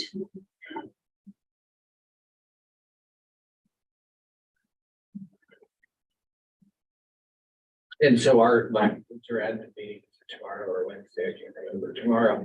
So we'll go over this with our principals and go, all right, folks, we put in our requests and here's where we are. Now we're going to prioritize. And work through some of that. Eventually, once we would get to, you know, approving negotiations, classified handbook, all play into that. And so that culminating meeting, hopefully we can hit July meeting would be ideal to make final decisions on, you know, what's in, what's out, and what we agreed to with the association. Thank you for sharing. It's good to see like all the pieces. Next item is food service management company. Extension. Discussion. It's the new one in there. On your attachment, admin content, we did change line 17. If you'll look at the highlighted. Can you do the other one, Jacqueline? It's, yeah. There's one. Unadministrated. Oh, you're on public. Anyhow, look on your deal, line 17, it's just a rate change. They had increased that rate. And so we called in August, got a call from KSE because we have to turn this into KSE before Right. you guys approve it, get there, go ahead. And they said, yeah, you might look at that. That doesn't, seem like a real common thing as they review these contracts. I called Alicia, our regional person. And she said, well, I don't know. We do it in all our other districts. And I said, well, we don't want to. And she said, okay, we'll move it back. And so they knocked the rate down. It's like what, 5 cents? 4 cents. 7. 7 cents. So, and we only have one employee left to transition over anyhow. There was an employee at the end of years getting ready to be able to be capers eligible. And they, so that's the only thing that it affects. Other than that, they did take the full CPI adjustment and added that to our bill rate. I move to give final approval to extend the current food service management contract with Chartwell's for the 23-24 school year. Second. Motion second to approve. All those in favor? Carry 7-0. Then we have the additional item of the property. Yeah, so Friday afternoon, I got an email from Brent Craig. He offered to buy the property for $2,000. And late this afternoon, I got an email from Matt Thompson and he offered to buy the property for $5,000. Told him I would take it to you guys. It's better than what we got the first time. Right? And we did mention at one of our, we go to a monthly meeting with some community members and did mention or discuss offer. I don't know what the right way is, but the city potentially, utilizing that and go any further. So, which is, I don't have a judgment one way or other. I just wanted to share that with you. It's not like an option. That would be my Here's understanding. your assessment. Like it enough to, work with one of them, do you want to leave it out there, if we can.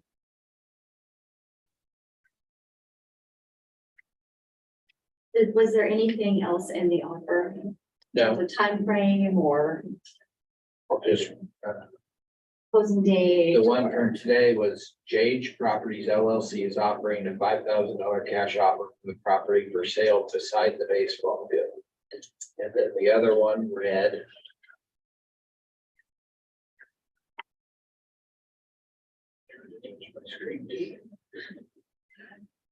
I would like to make an offer of $2,000 for the lot located on West Clear Street. If you need anything further from me, please feel welcome to respond.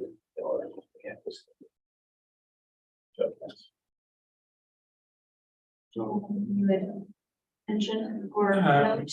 Drafting a contract. I would assume we would, if the board would want to do something, then we would have you guys. So whatever the recommendation is, just say authorize council to prepare a contract for X amount. So you haven't accepted it in case there's something else that jumps out of the weeds.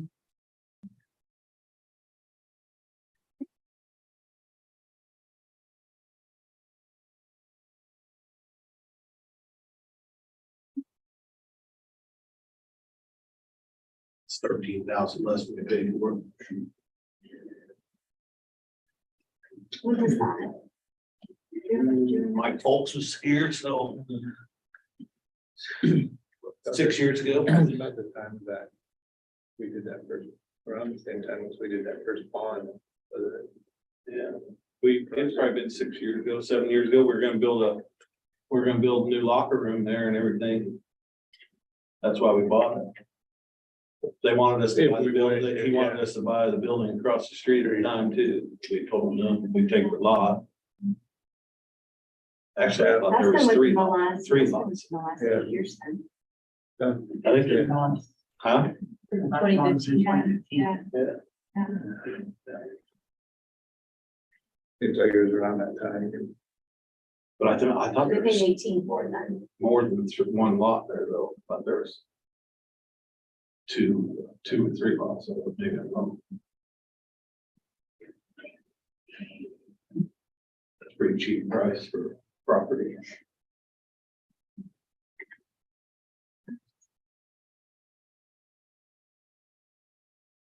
Does it cost us to maintain it? Use mowing? Yeah. Jason probably doesn't want me to share this information, but I think he's feeling a little freed up these days. Cause I was talking to him this afternoon, he said, I actually have time to get my work done, but he said, you know, with not having to mow or take care of unroot, not having to mow or take care of McKinley, and not having to mow water, or take care of the grass field inside the track, he said, it's just. It's like a lot of time. Do we mow the baseball field? No, we have a trade agreement, so they take care of all the preparation, cleaning, mowing, everything for baseball for our, you know, X amount, 10 to 12 events a year. And then Parks and Rec uses ours for the same amount of events in the summer, and we take care of all the fields there, so we trade. And if we accepted that bid, then we would lose the ability to park there. Right, and we are looking at hosting. I mean, I don't know how the contract would work, but hosting baseball there. Oh, it's not, That's next week. that's not gonna turn that quick. See, we paid, we had an agreement with the city to use Campbell Field and we paid and put new lights on that field was our lease agreement for 10 years or 15 years or something. Because the school district paid for the new lights that are on that baseball field. And that was part of, we'll put the lights up, but you're gonna let us use it for the next whatever. Yes, if it doesn't hurt us, except for mowing the hold on to it. And what is the? I mean, last time we talked, when we didn't have a bid to review, we did talk about what we could utilize that for beyond it just being an empty pond. My opinion, the biggest value to the district is it is parking. If you want to try to put value to it, I think. Which seems to be kind of a press for space. Well, I guess you're the parking lot of house.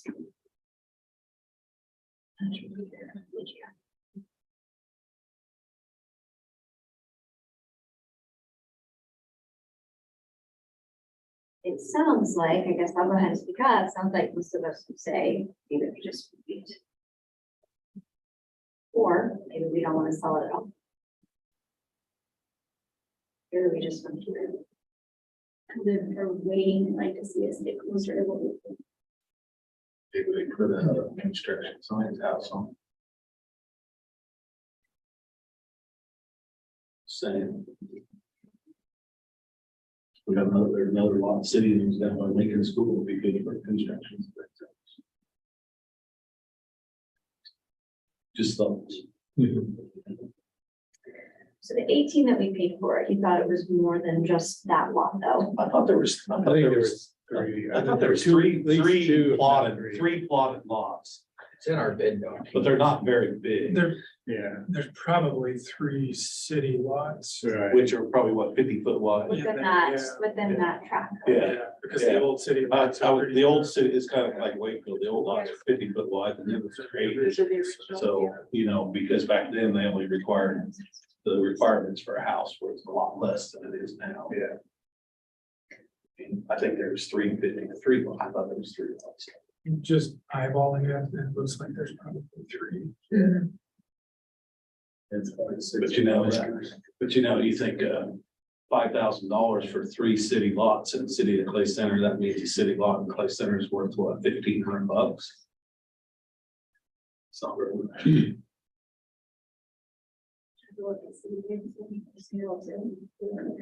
Well, no, but you know what I'm saying, I own a vacant lot in Wakefield, and the county's got it appraised at 18,000. So they pay property tax on that, so, I mean, just for comparison, That is- just to let you know. I mean, if you have three of them, I think they'd be worth a lot more than $5,000. Well, I think if we're going to say that we potentially want to keep it as a district, then we need to eliminate, the conversation about anybody bringing that off vertebrate, unless it's X amount, we set the amount. I mean, 15,000. that's the number I was thinking, so that way we don't have this, We don't have this random, we don't have this Well, discussion. yeah, If we're not interested in anything really less than what we paid, then now that we've had a chance to think about it and to be clear. You just count it from. It doesn't What's cost, that? because it doesn't cost as much to maintain it. It does serve the purposes during baseball season. So if we can at least get 15,000. so we're setting a floor is what I'm hearing. 15,000. 15 or 18. 15 would be a lot better. I mean, at least you're closer to what, Yeah, to me. yeah. I That's mean, 5,000 more. but still, I mean, 8 years ago, if it was worth 18, it surely got to be worth more than 5 today.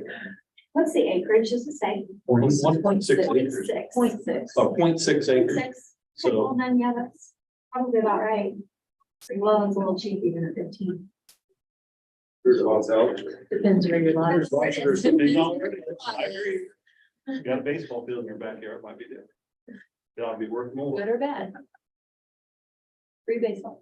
Yeah, well, So- what you want to do. So, So essentially then we're either, We're setting a floor of 15. or we're countering, Kind of the same thing. same thing, right? Yeah. It's the same thing.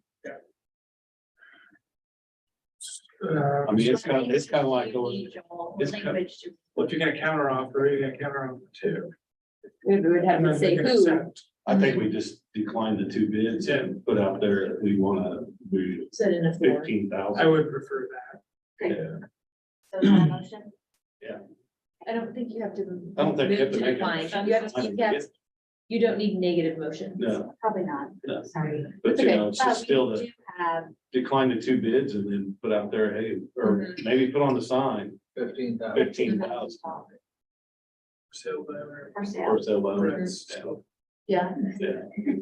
Okay, so we don't need a motion, but it sounds like we have consensus. Mhm. All right. I think that takes us then to executive session. So. Take, what, a couple minutes maybe? Take a couple minutes, right? Okay. We'll start back up at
Yep, okay.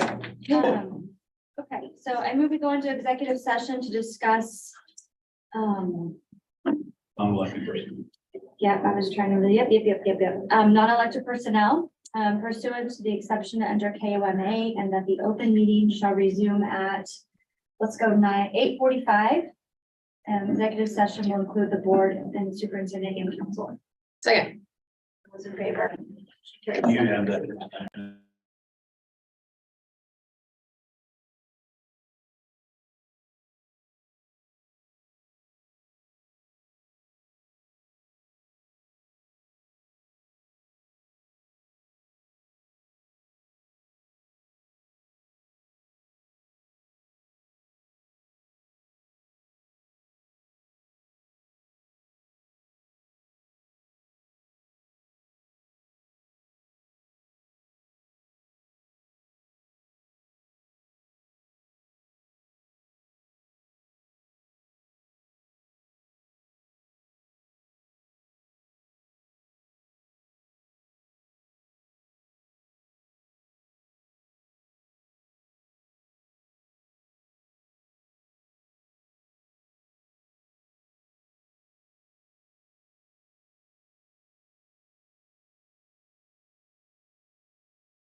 Go.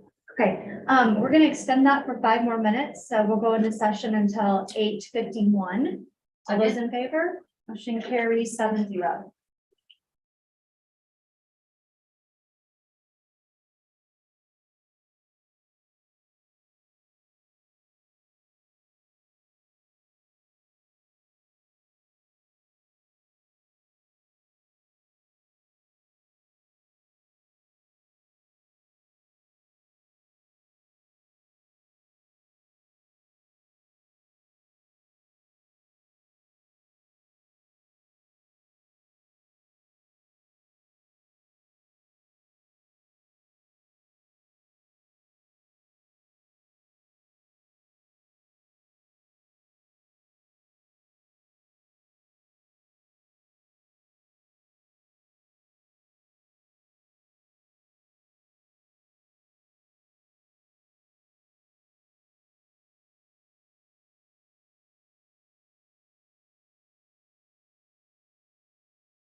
Okay, you're Okay, unmuted. we're on. Okay. And we will go into executive session to discuss negotiations pursuant to the negotiations exception under KOMA. The open meeting will resume at, let's go 9:05. In this room, executive session will include the board, superintendent, and council. Second. Those in favor, motion carries 7-0.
Okay, we're gonna extend that session for another 10 minutes, so we will come back at 9:16.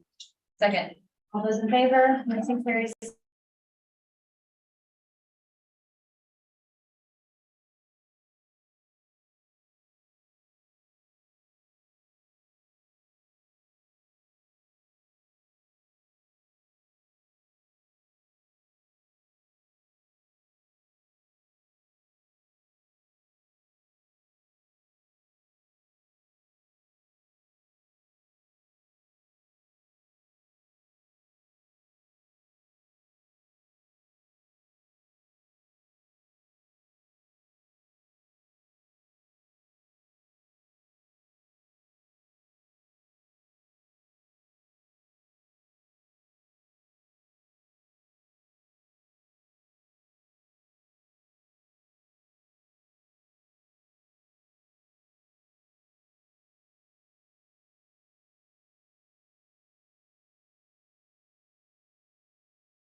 Ready?